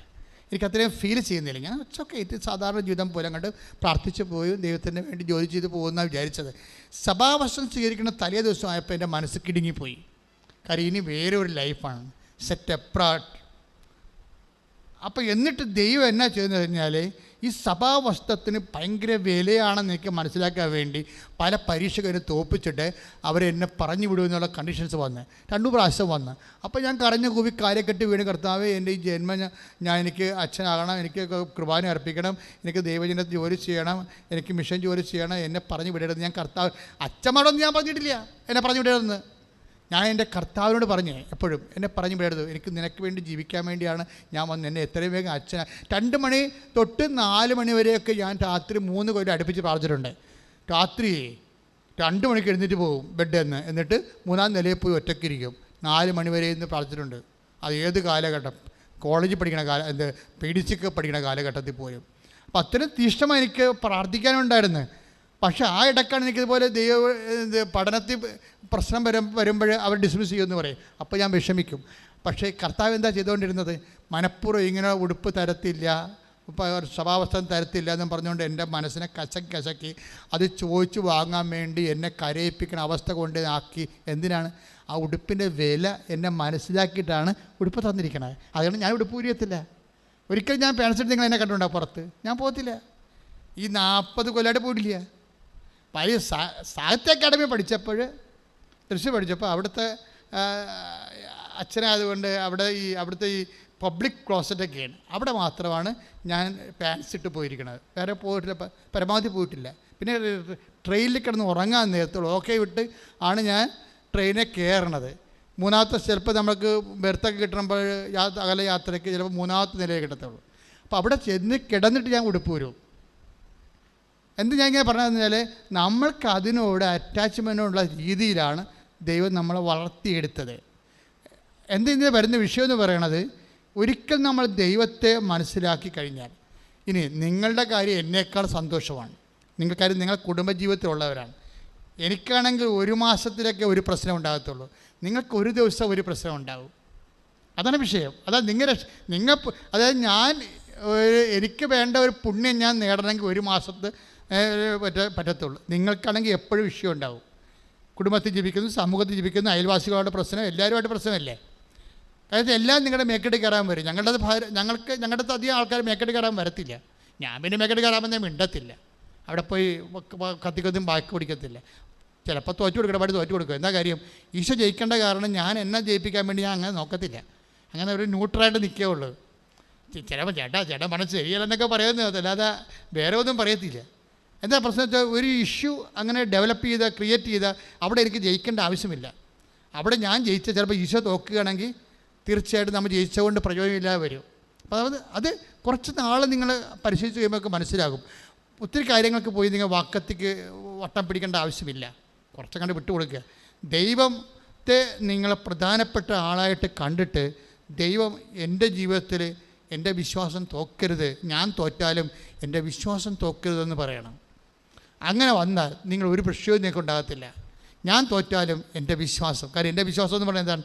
എൻ്റെ ദൈവത്തിലാണ് ഞാൻ വിശ്വസിക്കുന്നത്. അപ്പോൾ ദൈവമാണത്. വിശ്വാസം നിന്നെ എത്തിക്കണം, ദൈവത്തിലല്ലേ എത്തിക്കണത്. അപ്പോൾ അത് ഒരു നിലപാടിൻ്റെ ഭാഗമാണ്. ആധ്യാത്മിക ജീവിതം എന്ന് പറയുന്നത് കുറച്ചിങ്ങനെ കസ്തർക്കം മിസ്തർക്കം എന്നൊക്കെ പറഞ്ഞാൽ പ്രാർത്ഥിക്കണമല്ല. അത് സൈലൻ്റ് ആയിട്ടുള്ള ഒരു ഡിസ്പോസിഷനാണ്, നിലപാടാണത്. ഒരു നിശബ്ദ നിലപാടാണ് ആധ്യാത്മികത എന്ന് പറയുന്നത്.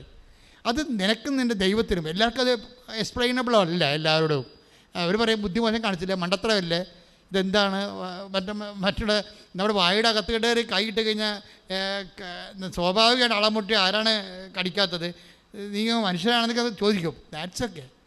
അമ്മ ഇതിനെല്ലാം പറ്റിയ ആളാണ്.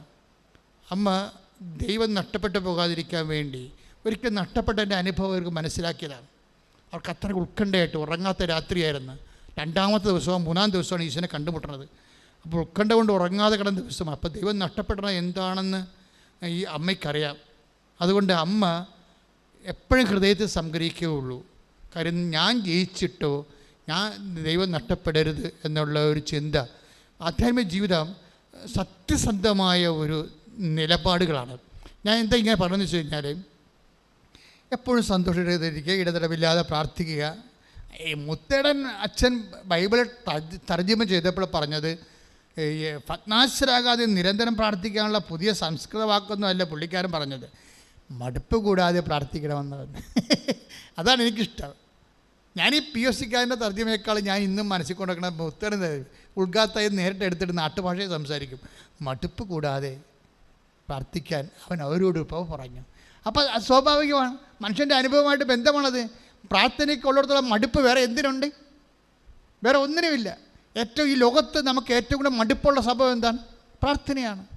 കഴിഞ്ഞ ദിവസങ്ങളിൽ അവൻ്റെ പേരെന്താ, ഇമ്മാനുവൽ ഇവിടെ ഒരു 22 വയസ്സാണ് പയ്യൻ വന്നിവിടെ. അപ്പം ഇമ്മാനുവൽ വന്ന് ഇമ്മാനുവലിൻ്റെ ചേച്ചി ഉടമ്പടി എടുത്തിട്ട് അവൾ ലിഫ്റ്റ് ചെയ്ത്, അമ്മയുടെ രൂപ അറിയാമല്ലോ, അമ്മ ഇങ്ങനെ പിടിച്ചോണ്ട് പോകുന്നത് ലിഫ്റ്റ് ചെയ്ത് കളയും. നടന്ന് കയറാൻ പറ്റാത്തവരാണ് പിള്ളേരെ നമ്മൾ എന്ത് ചെയ്യും? അമ്മമാർ ഇപ്പോൾ അമ്മയും കുഞ്ഞും കൂടി പള്ളിയിൽ പോയി, 2 വയസ്സുള്ള കൊച്ചും കൂടി പള്ളിയിൽ കൂടി പോയി, അല്ലെങ്കിൽ അവനത് പനിയാണ്, അത് നടന്നിട്ട് കയറണില്ല, അമ്മ എന്ത് ചെയ്യും? എടുക്കും. ഇത് തന്നെ നിന്നോട് അമ്മ ചെയ്യും. അവൻ്റെ ചേച്ചിയെ ലിഫ്റ്റ് ചെയ്ത് നടന്ന് വരികയെന്ന് മനസ്സിലായപ്പോൾ അമ്മ അരയിലെടുത്തുകൊണ്ട് ജർമ്മനി കൊണ്ടുപോയി. അപ്പോൾ ഇമ്മാനുവലിന് വിശ്വാസമായി, ഞാനും ഒരു പൊട്ടനാട് ജീവിക്കുകയാണ്, എനിക്ക് നടക്കാൻ പറ്റത്തില്ല, അതുകൊണ്ട് ഞാനും വന്ന് ഉടമ്പടി എടുക്കാമെന്ന് വിചാരിച്ചു. അപ്പോൾ ഒരു വീട്ടിൽ നിന്ന് 2 പേർക്ക് ഉടമ്പടി എടുക്കാൻ പറ്റുകയെന്ന് അറിയാമെങ്കിൽ ഇമ്മാനുവലിന് ഉടമ്പടി എടുക്കണം. ചേച്ചി പോയി രക്ഷപ്പെട്ട പോലെ എനിക്കും രക്ഷപ്പെട്ടത് പറഞ്ഞ് അവൻ ഇവിടെ വന്ന്. അപ്പോൾ ഇവിടെ വന്നപ്പോൾ ഒരു സ്ത്രീ സ്വരം വളരെ ഭവ്യവും സ്വർഗീയവുമായി, ഇമ്മാനുവൽ കയറി വരൂ. അവൻ ഞെട്ടിപ്പോയി. ഇമ്മാനുവൽ കയറി വരൂ. അത്രയും കൊതിയോടുകൂടി കൃപാസനം മാതാവ് ആരോ ആണെന്ന് അവൻ ചിന്തിച്ചും ധ്യാനിച്ചും പ്രാർത്ഥിച്ചും ഈ അമ്മയുടെ സ്റ്റെപ്പ് ചവിട്ടിയപ്പോൾ അവൻ വിളിച്ചു, ഇമ്മാനുവൽ. അപ്പോൾ എൻ്റെ പേര് വിളിക്കാൻ ആരാണെന്ന് നോക്കിയിട്ട് അവന് പരിചയമുള്ള ആരും ഇവിടെ ഇല്ല. അതാണ്, അവന് പരിചയമുള്ള ആരുമില്ല, ബന്ധുക്കളില്ല, സ്വന്തപ്പെട്ട കൂട്ടുകാർ ആരുമില്ല. ഇവിടെ വരുമ്പോൾ ഇമ്മാനുവൽ കയറി വരൂ. അത് കൃപാസന അമ്മ ഒരു സാന്നിധ്യമാണ്. ശരിക്കും പറഞ്ഞാൽ അതൊരു ആശയമോ ഒരു തിരുസ്വരൂപമോ ഒന്നുമല്ല, അതൊരു സാന്നിധ്യമാണ്. അത് ഉടമ്പടിയിലൂടെയാണ് നമുക്ക് ഈ സാന്നിധ്യം. നിങ്ങൾക്കറിയാമല്ലോ ഉടമ്പടി നിങ്ങൾ ഉടമ്പടിയിൽ ഒരു 10,000 സാക്ഷ്യം നമ്മുടെ കയ്യിലുണ്ട്. 10,000 ഒന്നും അല്ല കേട്ടോ. ഈ സഭയിൽ ഇതുപോലെ സാക്ഷ്യമുള്ളൊരു പ്രയറില്ല, അത് നിങ്ങൾക്കറിയാം. എന്തുമാത്രം വെബ്സൈറ്റിൽ നിങ്ങൾക്ക് പരിചയമുള്ളതാണ്. നമുക്ക് ഒരു ദിവസം തന്നെ 25 സാക്ഷ്യം അപ്പ് ചെയ്യാൻ പറ്റിയ സാക്ഷ്യമുണ്ട്. 25 സാക്ഷ്യം അപ്പ് ചെയ്യാൻ പറ്റി. അപ്പോഴേ ഇത്രയും സാക്ഷ്യങ്ങൾ ഇങ്ങനെ വരുമ്പോഴാണ് സ്വാഭാവികമായി നമുക്ക് വരുന്ന ഒരു വിഷയം, ദൈവത്തിൻ്റെ ഏറ്റവും വലിയ അനുഗ്രഹം ഈ സാക്ഷ്യങ്ങളാണ്. രോഗം സുഖപ്പെടുക, അല്ലേ? ഇപ്പം ഇമ്മാനുവേൽ കയറി വരാൻ പറഞ്ഞില്ലേ, സെക്കൻഡുകൾക്കുള്ളിൽ ആൾ IELTS പാസ്സാക്കി പാക്ക് ചെയ്ത് ആൾ പോയി. ചേച്ചിയുടെ അതേ കോളേജിൽ തന്നെ പോയി, ജർമ്മനിയിൽ. സ്പീഡ് അതായത് എടുക്കുമ്പോൾ നമുക്കറിയാൻ പറ്റുമേ, നടന്നു വരുമ്പോൾ സ്പീഡ് കുറവാണ്. ഇപ്പം കൈയൊക്കെ പിടിച്ച് നടത്തും ദൈവം, പക്ഷേ എടുക്കുമ്പോൾ അറിയാൻ പറ്റും. Speed within no time within 2 വീക്കൊക്കെ ഈ സംഭവം സെറ്റ് ചെയ്ത് പോകും. ചിലപ്പോൾ ഒരു ഇരിക്കുമ്പോൾ തന്നെ നമ്മൾ ഉടമ്പടിയിൽ എഴുതുമ്പോൾ തന്നെ സെറ്റാവും. അത് ലിഫ്റ്റ് ചെയ്യണമാണ്. അത് വല്ലാത്ത അങ്ങനെ കോരിയെടുക്കും. എടുത്ത് പിന്നെ നമ്മളുടെ ശക്തിയിലല്ല, നിങ്ങൾ എനിക്ക് തോന്നുന്നത് സറണ്ടർ ചെയ്യണമെന്നാണ് തോന്നുന്നത്. നിങ്ങൾ ഇത് അതായത് ദൈവമേ ഇത് സത്യമായിട്ട് ഞാൻ പറയുകയാണ്, എന്നെക്കൊണ്ടിത് പറ്റത്തില്ല, നീ ഇത് ഫുൾ ആൻഡ് ഫുൾ 99% ഞാനും 99% നീയും 1% ഞാനും എന്ന് ഞാൻ പറയണില്ല. 1% കൂടി സറണ്ടർ ചെയ്യണം. 100% നീ ഇതിൻ്റെ അകത്ത് ശ്രദ്ധിക്കുന്നില്ലെങ്കിൽ ഞാൻ ഉണ്ടാവത്തില്ല എന്ന് തുറന്ന് അങ്ങോട്ട് സറണ്ടർ ചെയ്യണം. പക്ഷേ ഈ സറണ്ടർ ചെയ്യുന്ന വ്യക്തിക്ക് നല്ല ദൈവസ്നേഹം ഉണ്ടാകണം. നീ ഉടമ്പടിയുടെ മറ്റു കാര്യങ്ങളൊക്കെ ചെയ്യണം. അപ്പോൾ നിൻ്റെ കാര്യം മാത്രം ചെയ്തിട്ട് ഞാൻ സറണ്ടർ ചെയ്തെന്ന് പറഞ്ഞിരിക്കരുത്. നീ ദൈവം നിനക്കറിയാമല്ലോ, ദൈവം ഏത് ക്ലേശകാലത്തും ദൈവം നമ്മുടെ കൂടെ ഉണ്ട്. പക്ഷേ വി ഡോണ്ട് ഫീൽ ഇറ്റ്. ഇപ്പം ഉദാഹരണത്തിന് ഇപ്പോൾ ഐസയ 30:21 എന്താ പറയണത്?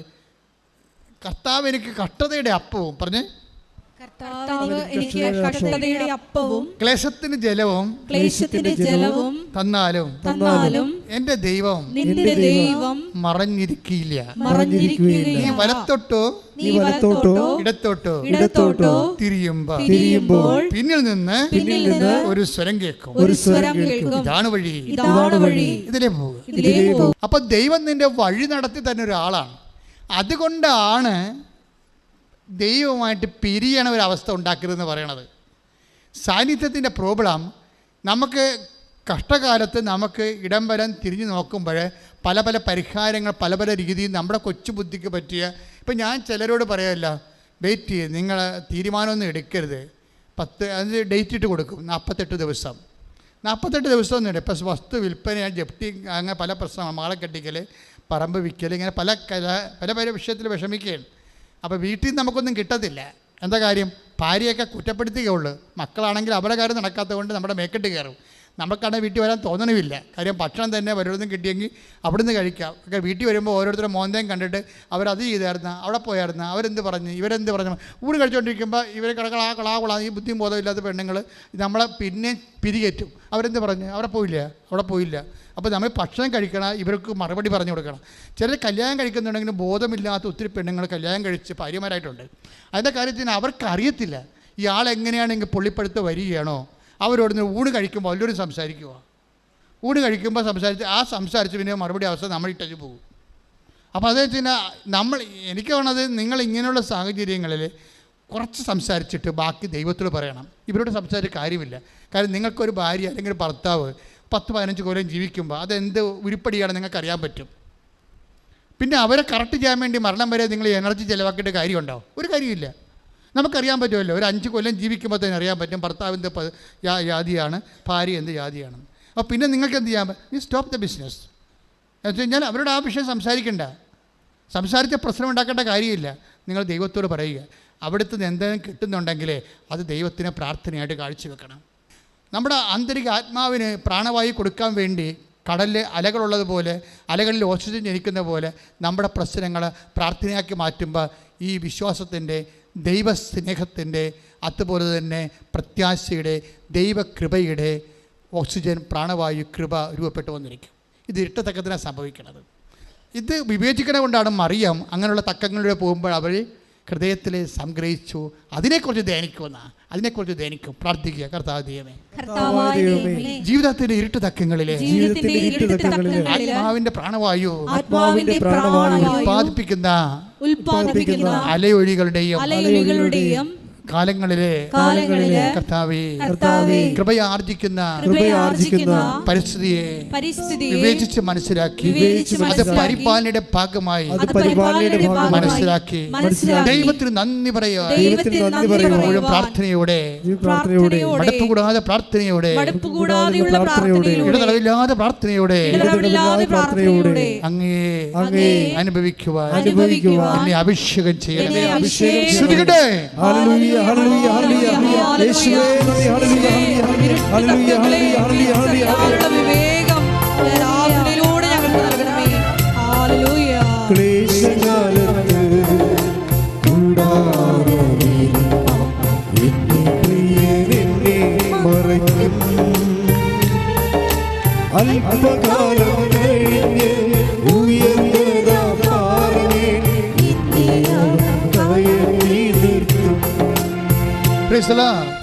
എൻ്റെ മക്കളെ, ഇപ്പോഴും നമ്മൾ കർത്താവിൽ കേട്ടുകൊണ്ടിരിക്കുന്ന സംഭവം, എല്ലാത്തിനും മാനുഷിക പരിഹാരമുണ്ട്, ദൈവിക പരിഹാരമുണ്ട്.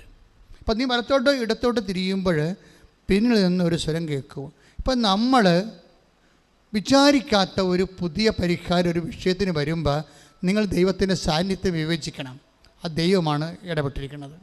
നിങ്ങൾ വിചാരിക്കാത്ത ഒരു പരിഹാരം, നിങ്ങളുടെ ബുദ്ധിയിലില്ലാഞ്ഞ ഒരു പരിഹാരം പെട്ടെന്ന് ഈ വിഷയത്തിലേക്ക് വന്നു ചേരുമ്പോൾ, കാരണം ദൈവത്തിന് നിങ്ങൾ ഈ സാക്ഷ്യങ്ങൾ കേൾക്കുമ്പോൾ അറിയാൻ പറ്റും.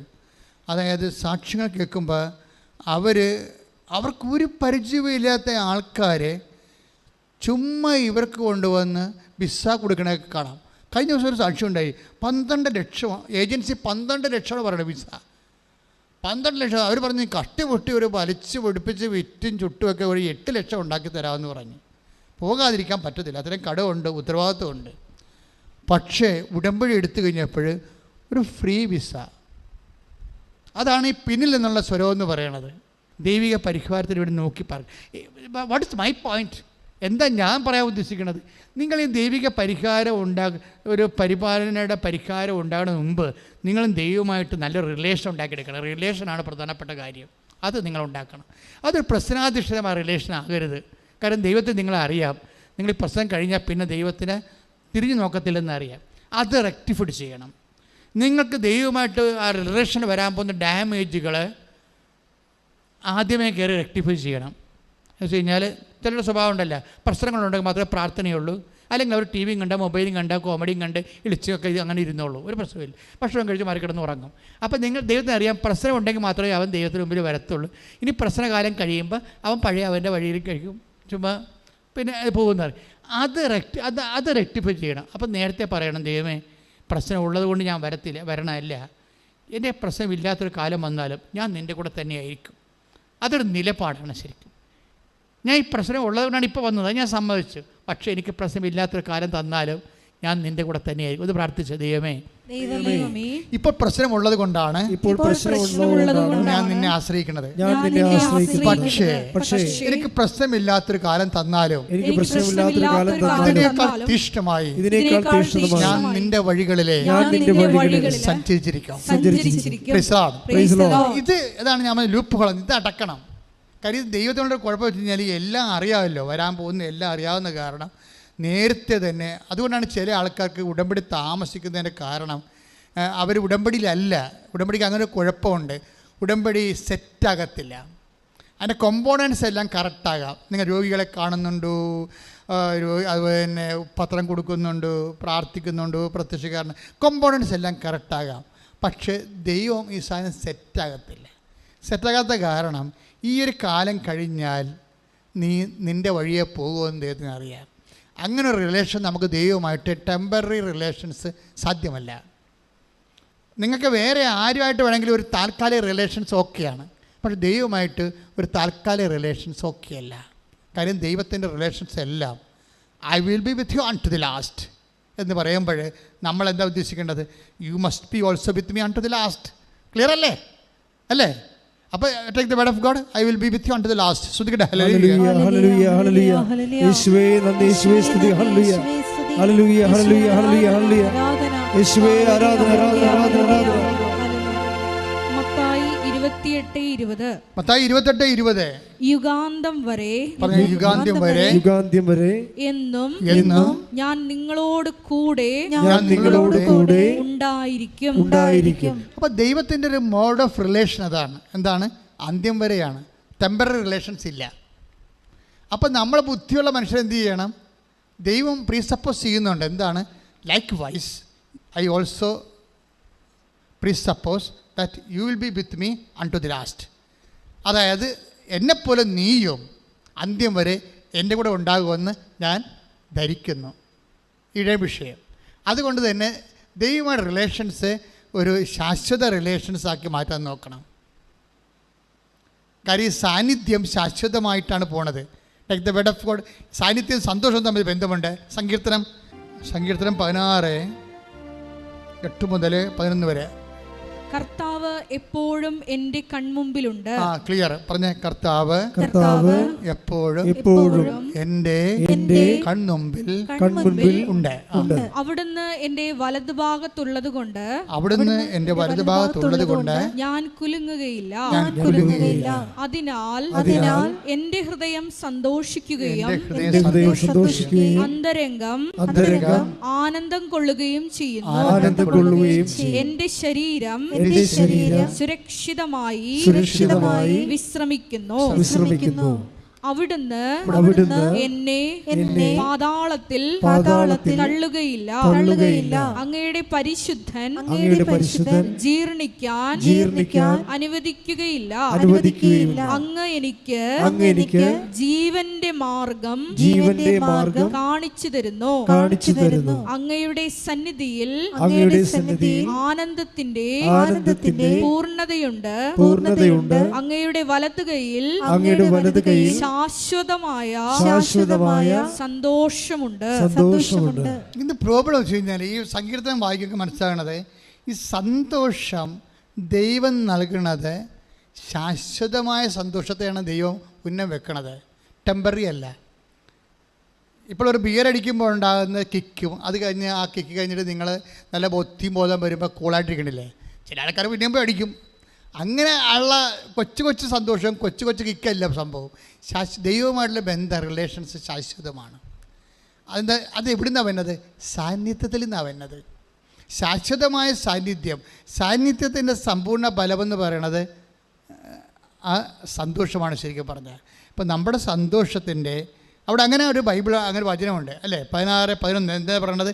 അതായത് അങ്ങയുടെ തിരുസന്നിധി സന്തോഷത്തിൻ്റെ പൂർണ്ണതയുണ്ട്. സന്തോഷത്തിൻ്റെ പൂർണ്ണത എങ്ങനെയാണ്? നീ എൻ്റെ വലതുവശത്തുണ്ട്, നീ എൻ്റെ കൺമുമ്പിലുണ്ട്. എന്താണ്? സാന്നിധ്യമാണ് സന്തോഷത്തിൻ്റെ പൂർണ്ണത. ഒന്ന് പറഞ്ഞേ. സാന്നിധ്യമാണ് സന്തോഷത്തിന്റെ പൂർണ്ണത. ഉടമ്പടി എന്ന് പറയുന്നത് ഒരു പൂർണ്ണതയുടെ പ്രാർത്ഥനയാണ്. എന്താ കാര്യം? അതൊരു നെറ്റ് ഇഫക്റ്റ് സാന്നിധ്യമാണ്. നിങ്ങൾ പറയുന്ന IELTS പാസ്സായി, ജർമ്മനിയിൽ പോയി, വസ്തു വിറ്റു, വഴി കിട്ടി എന്നൊക്കെ പറഞ്ഞത് തന്നെയില്ല. അങ്ങനെ കൊച്ചു പരിപാടികളൊന്നുമില്ല. അതൊക്കെ വലിയ പരിപാടി, നിങ്ങളെ സംബന്ധിച്ചിടത്തോളം വലിയ പരിപാടി തന്നെയായിരിക്കും. പക്ഷേ ദൈവം ഉദ്ദേശിക്കുമ്പോഴേ അതിൽ നിന്ന് ലഭിക്കുന്നതിനേക്കാളും ഇപ്പം നിങ്ങൾക്ക് എന്തുമാത്രം ദൈവാനുഗ്രഹങ്ങൾ കിട്ടിയിരിക്കുന്നത്. അന്നൊക്കെ നിങ്ങൾക്ക് നല്ല സന്തോഷം ഉണ്ടായിരുന്നു. ഇപ്പം ഏതാണ് ദൈവാനുഗ്രഹം കിട്ടിയത്, എന്തിനാണ് സന്തോഷം ഉണ്ടായതെന്ന് പോലും ഇപ്പോൾ ഓർക്കണില്ല. സന്തോഷം പോലും മറന്നുപോയി. ശാശ്വതമായ സന്തോഷം സാന്നിധ്യത്തിൽ നിന്ന് ഉണ്ടാകുന്നതാണ്. ശാശ്വതമായ. അതുകൊണ്ട് ഉടമ്പടിയിലൂടെയാണ് ദൈവം ശാശ്വതമായ സന്തോഷം സാന്നിധ്യം വാഗ്ദാനം ചെയ്യണത്. ഇപ്പോൾ ഉടമ്പടി നിങ്ങൾ വസ്തു വിൽക്കണമെന്ന് പറഞ്ഞാൽ IELTS പാസ്സാകണമെന്ന് പറഞ്ഞാൽ എഴുതുന്നത്. പക്ഷേ ദൈവം ഉദ്ദേശിക്കുന്നത് സാന്നിധ്യമാണ്.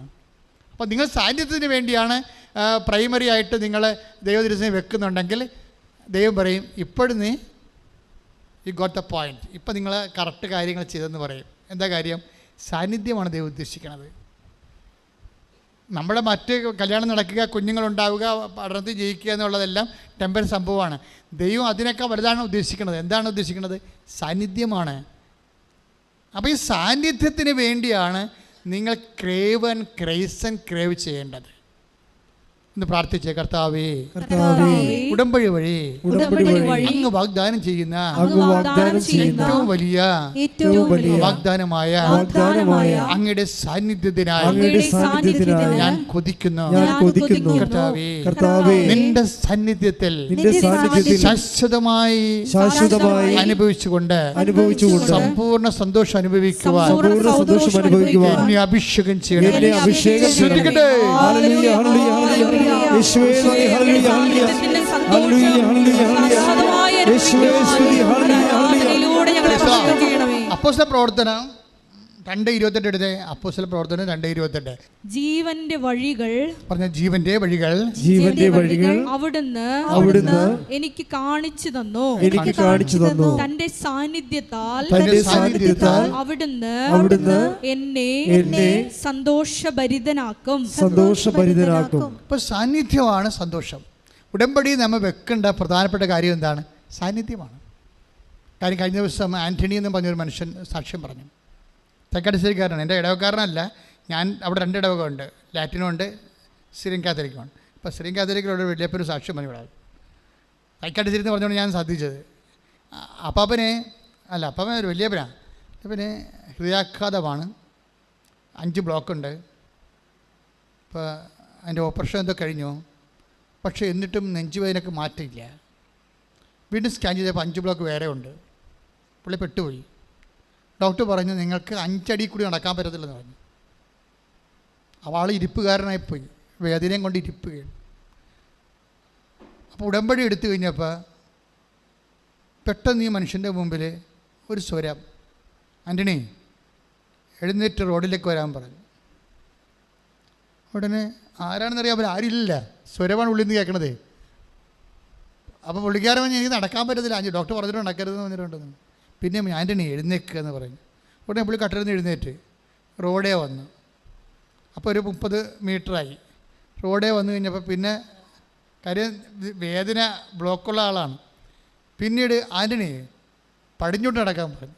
പിന്നെ റോഡേ കൂടി പുള്ളി പടിഞ്ഞോട്ട് നിങ്ങൾക്കറിയാം, ഞാൻ അവിടെ ഇരുന്ന പാലമാണ്, വലിയ പാലമാണ്, പാലത്തിൽ കയറണം. അപ്പോൾ ഹാർട്ടിൻ്റെ പ്രശ്നമുള്ളവർക്ക് പാലത്തിൽ കയറാൻ പാടല്ലേ. ആൻ്റണിനെ പാലത്തേക്ക് ഇറക്കി ആൻ്റണി നടക്കാൻ പറഞ്ഞു. ഇതെല്ലാം ഇങ്ങനെ സ്വരം കേൾക്കും, നടക്കൂ പേര് വിളിച്ചാൽ പറയണത്, ആൻ്റണി നടക്കൂ. ആൻ്റണി നടന്ന് തൊറൂർ കവലയെത്തി. അപ്പോൾ എത്രയായി?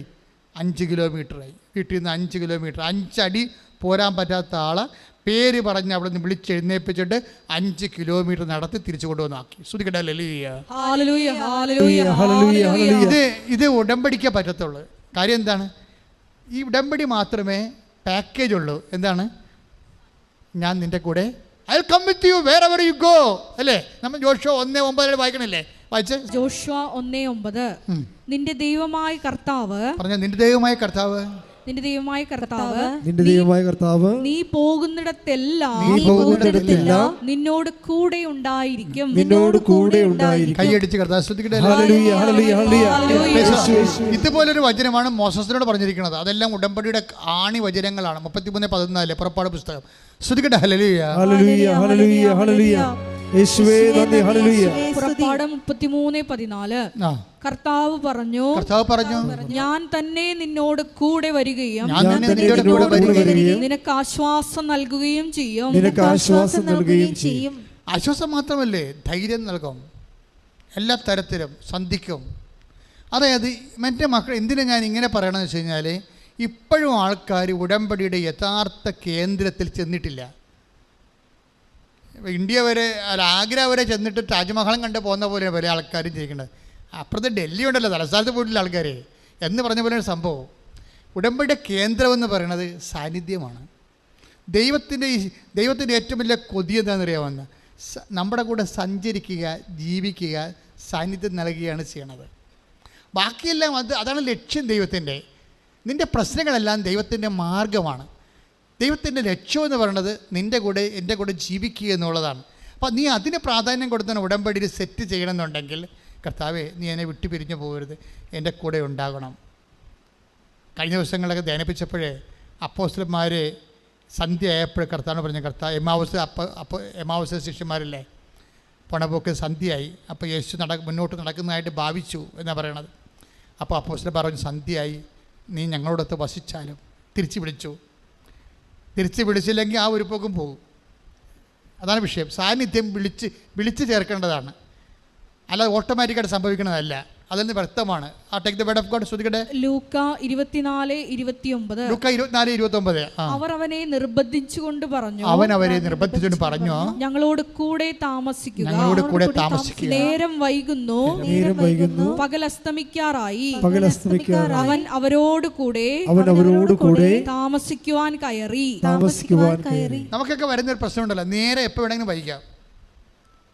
5 മണി വരെ 6 മണി വരെ കാത്തിരിക്കേണ്ട കാര്യമില്ല. രാവിലെ തന്നെ നേരം വൈകും നമുക്ക്. രാവിലെ തന്നെ എഴുന്നേൽക്കുമ്പോൾ തന്നെ കുഞ്ഞിന് കഴിഞ്ഞ ദിവസം കണ്ടില്ലേ, ആ കുഞ്ഞിന് ജന്നിയാണ്. ജന്നി പിടിച്ചിട്ട് അവൻ തളർന്നു പോയി രാവിലെ. അപ്പം തന്നെ നേരം വൈകി. അപ്പം തന്നെ അമ്മയുടെ സന്തോഷത്തിൻ്റെ അസ്തമയമായി. നേരം വൈകില്ലേ. അവളാണെങ്കിൽ കൊന്നെന്ന് പറഞ്ഞാൽ കൃപാസനത്തിൽ പോകത്തില്ല. എന്താ പോകാത്തത്? അനിയത്തിയുമായിട്ട് ഇടിയാണ്. അനിയത്തി പറയും, നീ കൃപാസനത്തിൽ പോ.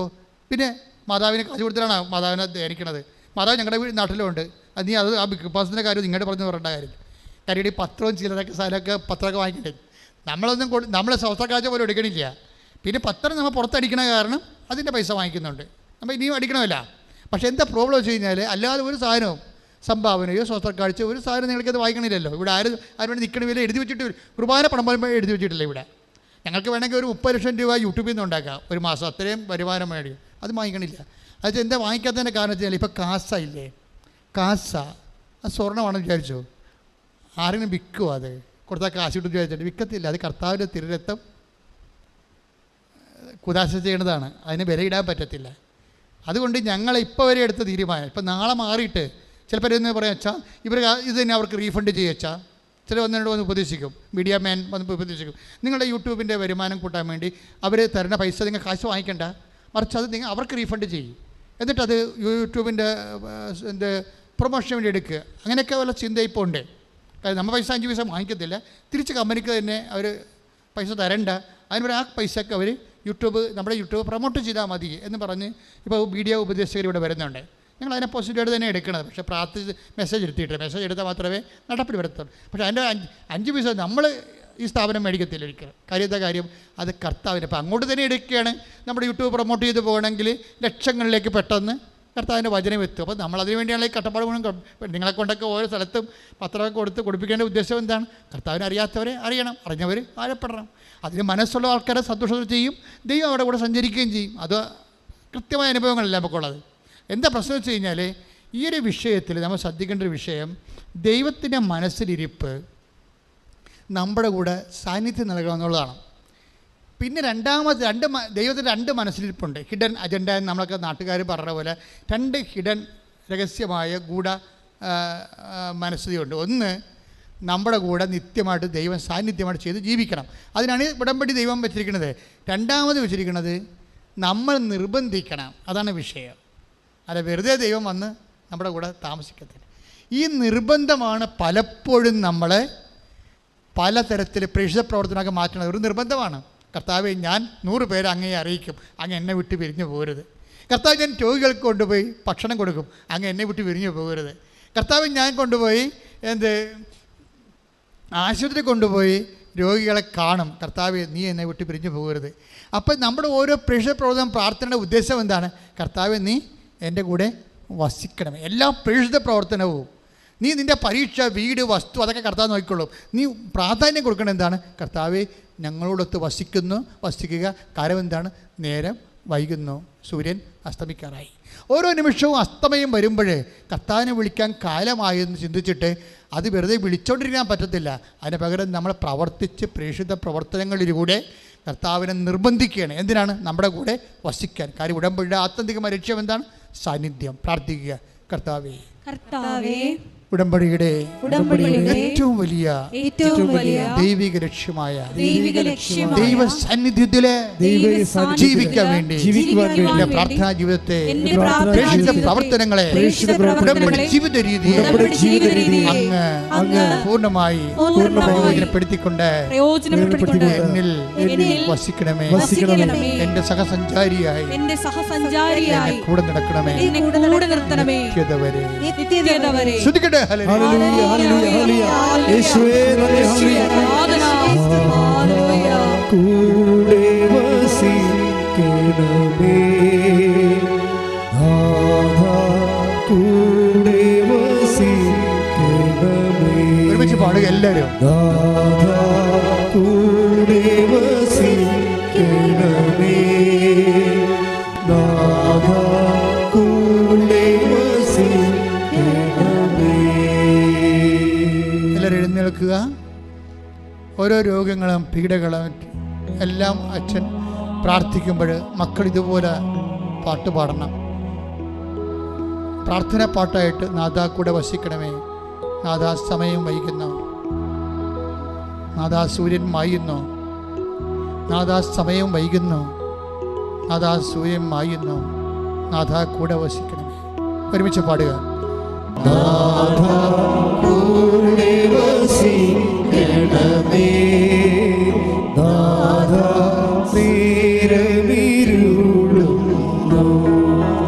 നാഥാ, കൂടെ വസിക്കണമേ സൂര്യൻ മായുന്നു. സൂര്യൻ മായുന്നു ശ്രദ്ധിക്കട്ടെ. ഹല്ലേലൂയ. കൂടെ വസിക്കണമേ നാഥാ, സൂര്യൻ മായുന്നു നാഥാ, കൂടെ വസിക്കണമേ നാഥാ, നേരം വൈകുന്നു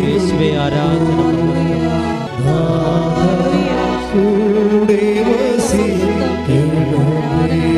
കർത്താവേ, നിന്റെ ഉന്നതമായ നാമത്തിന് സ്വസ്ഥം ചെയ്യുന്ന കർത്താവേ, മക്കളെ ശ്രദ്ധിച്ചുകൊണ്ടിരിക്കട്ടെ. അച്ഛൻ പ്രാർത്ഥിക്കുമ്പോൾ അപ്പാ, സ്വർഗീയ അപ്പാ, അങ്ങനെ തിരുമുറുവാർന്ന വലതുകരം, അങ്ങനെ തിരുക്കുമാരന്റെ തിരുമുറുവാർന്ന വലതുകരം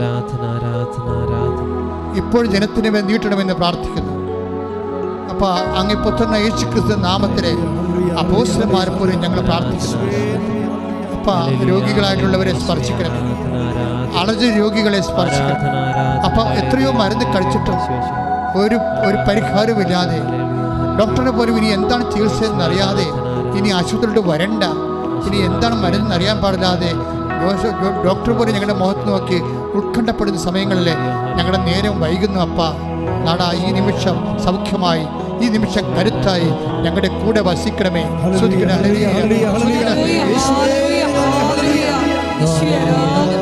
കൂടെ വസിക്കണമേ നാഥാ, നേരം വൈകുന്നു നാഥാ കൂടെ വസിക്കണമേ, നാഥാ, കൂടെ വസിക്കണമേ നേരം വൈകുന്നു നാഥാ, നേരം വൈകുന്നു നാഥാ കൂടെ വസിക്കണമേ.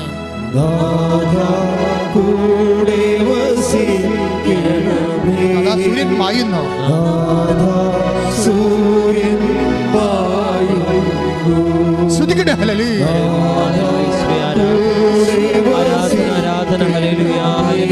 പക്ഷാപരത്തോടെ സൂര്യൻ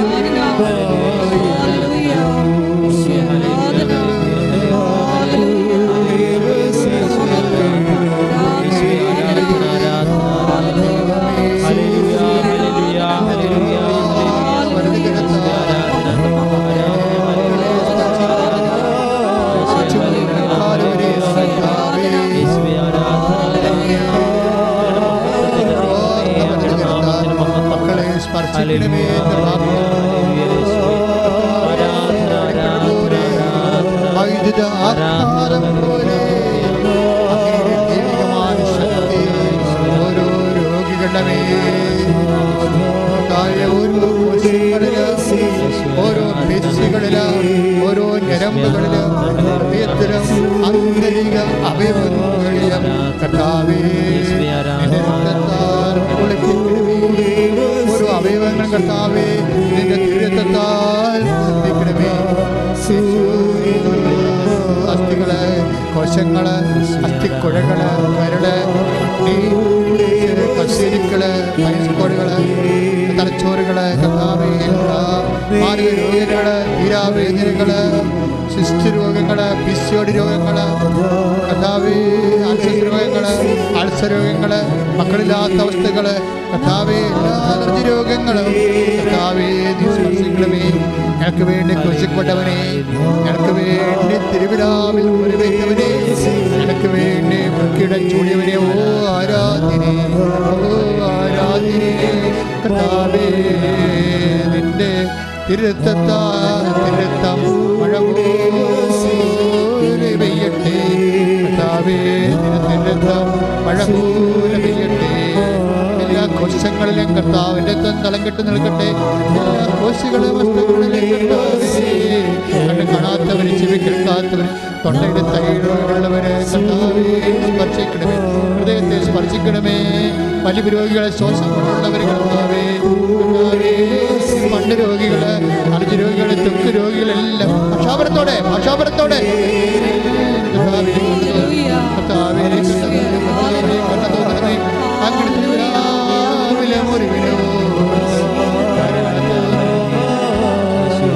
കുമാരന്റെ ഉന്നതമായ നാമത്തിൽ പ്രാർത്ഥിക്കുന്ന പൈശാചിക പീഡകള്, ശ്രമത്തിന്റെ ദോഷങ്ങള്, ജോലിയില്ലാത്ത അവസ്ഥകള്, വിവാഹത്ത് വരാത്ത അവസ്ഥകള്, മക്കളില്ലാത്ത അവസ്ഥകള്, സാമ്പത്തിക തകർച്ചകള്, കടഭാരങ്ങളുള്ളവര്, കുടുംബത്തിൽ സമാധാനമില്ലാത്തവര്, ഈശോ എങ്ങനെ ഉണരണമെന്ന് ആഗ്രഹിക്കാത്തവര്, അങ്ങനെ ഉണർച്ച വന്നില്ലെങ്കിൽ നന്നായിരുന്നു ചിന്തിക്കുന്നവര്, ആത്മഹത്യയെക്കുറിച്ച് കുറിച്ച് ചിന്തിക്കുന്ന, മനസ്സിടിഞ്ഞു പോയ മക്കള്, മനസ്സിടിക്കുന്നത് മറന്നുപോയ മക്കളുടെ മേൽ കർത്താവേ ജീവിതം എന്തിനു വേണ്ടിയാണെന്ന്, എന്തിനു വേണ്ടി ജീവിക്കണമെന്ന് പറഞ്ഞാൽ നിരാശയെ നിവദിക്കുന്ന മക്കളുടെ മേൽ കർത്താവിന്റെ ചൈതന്യം ആവശ്യിക്കട്ടെ.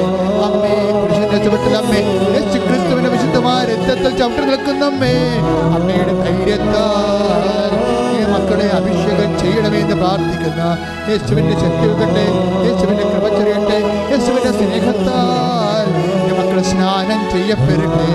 യേശുവിന്റെ ഒരുമിച്ച് പാടുക.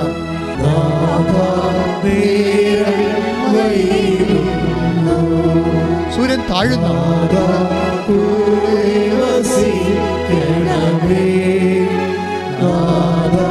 സൂര്യൻ താഴുന്നു,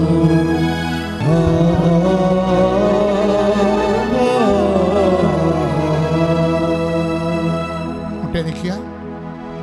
സമാപനാശീർവാദം.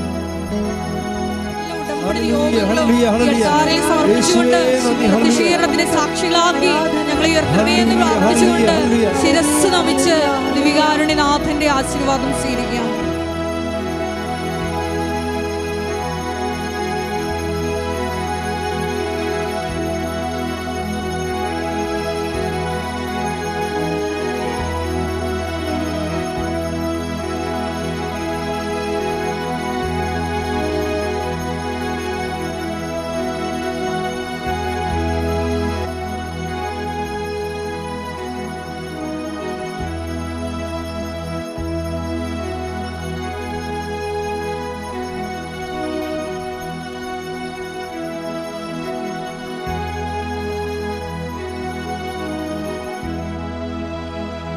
പരിശുദ്ധ പരമമാ ദിവ്യകാരുണ്യമേ, എന്നുമെന്നും അങ്ങേയ്ക്കാരാധന. പരിശുദ്ധ പരമമാ ദിവ്യകാരുണ്യമേ, എന്നുമെന്നും അങ്ങേയ്ക്കാരാധന. പരിശുദ്ധ പരമമാ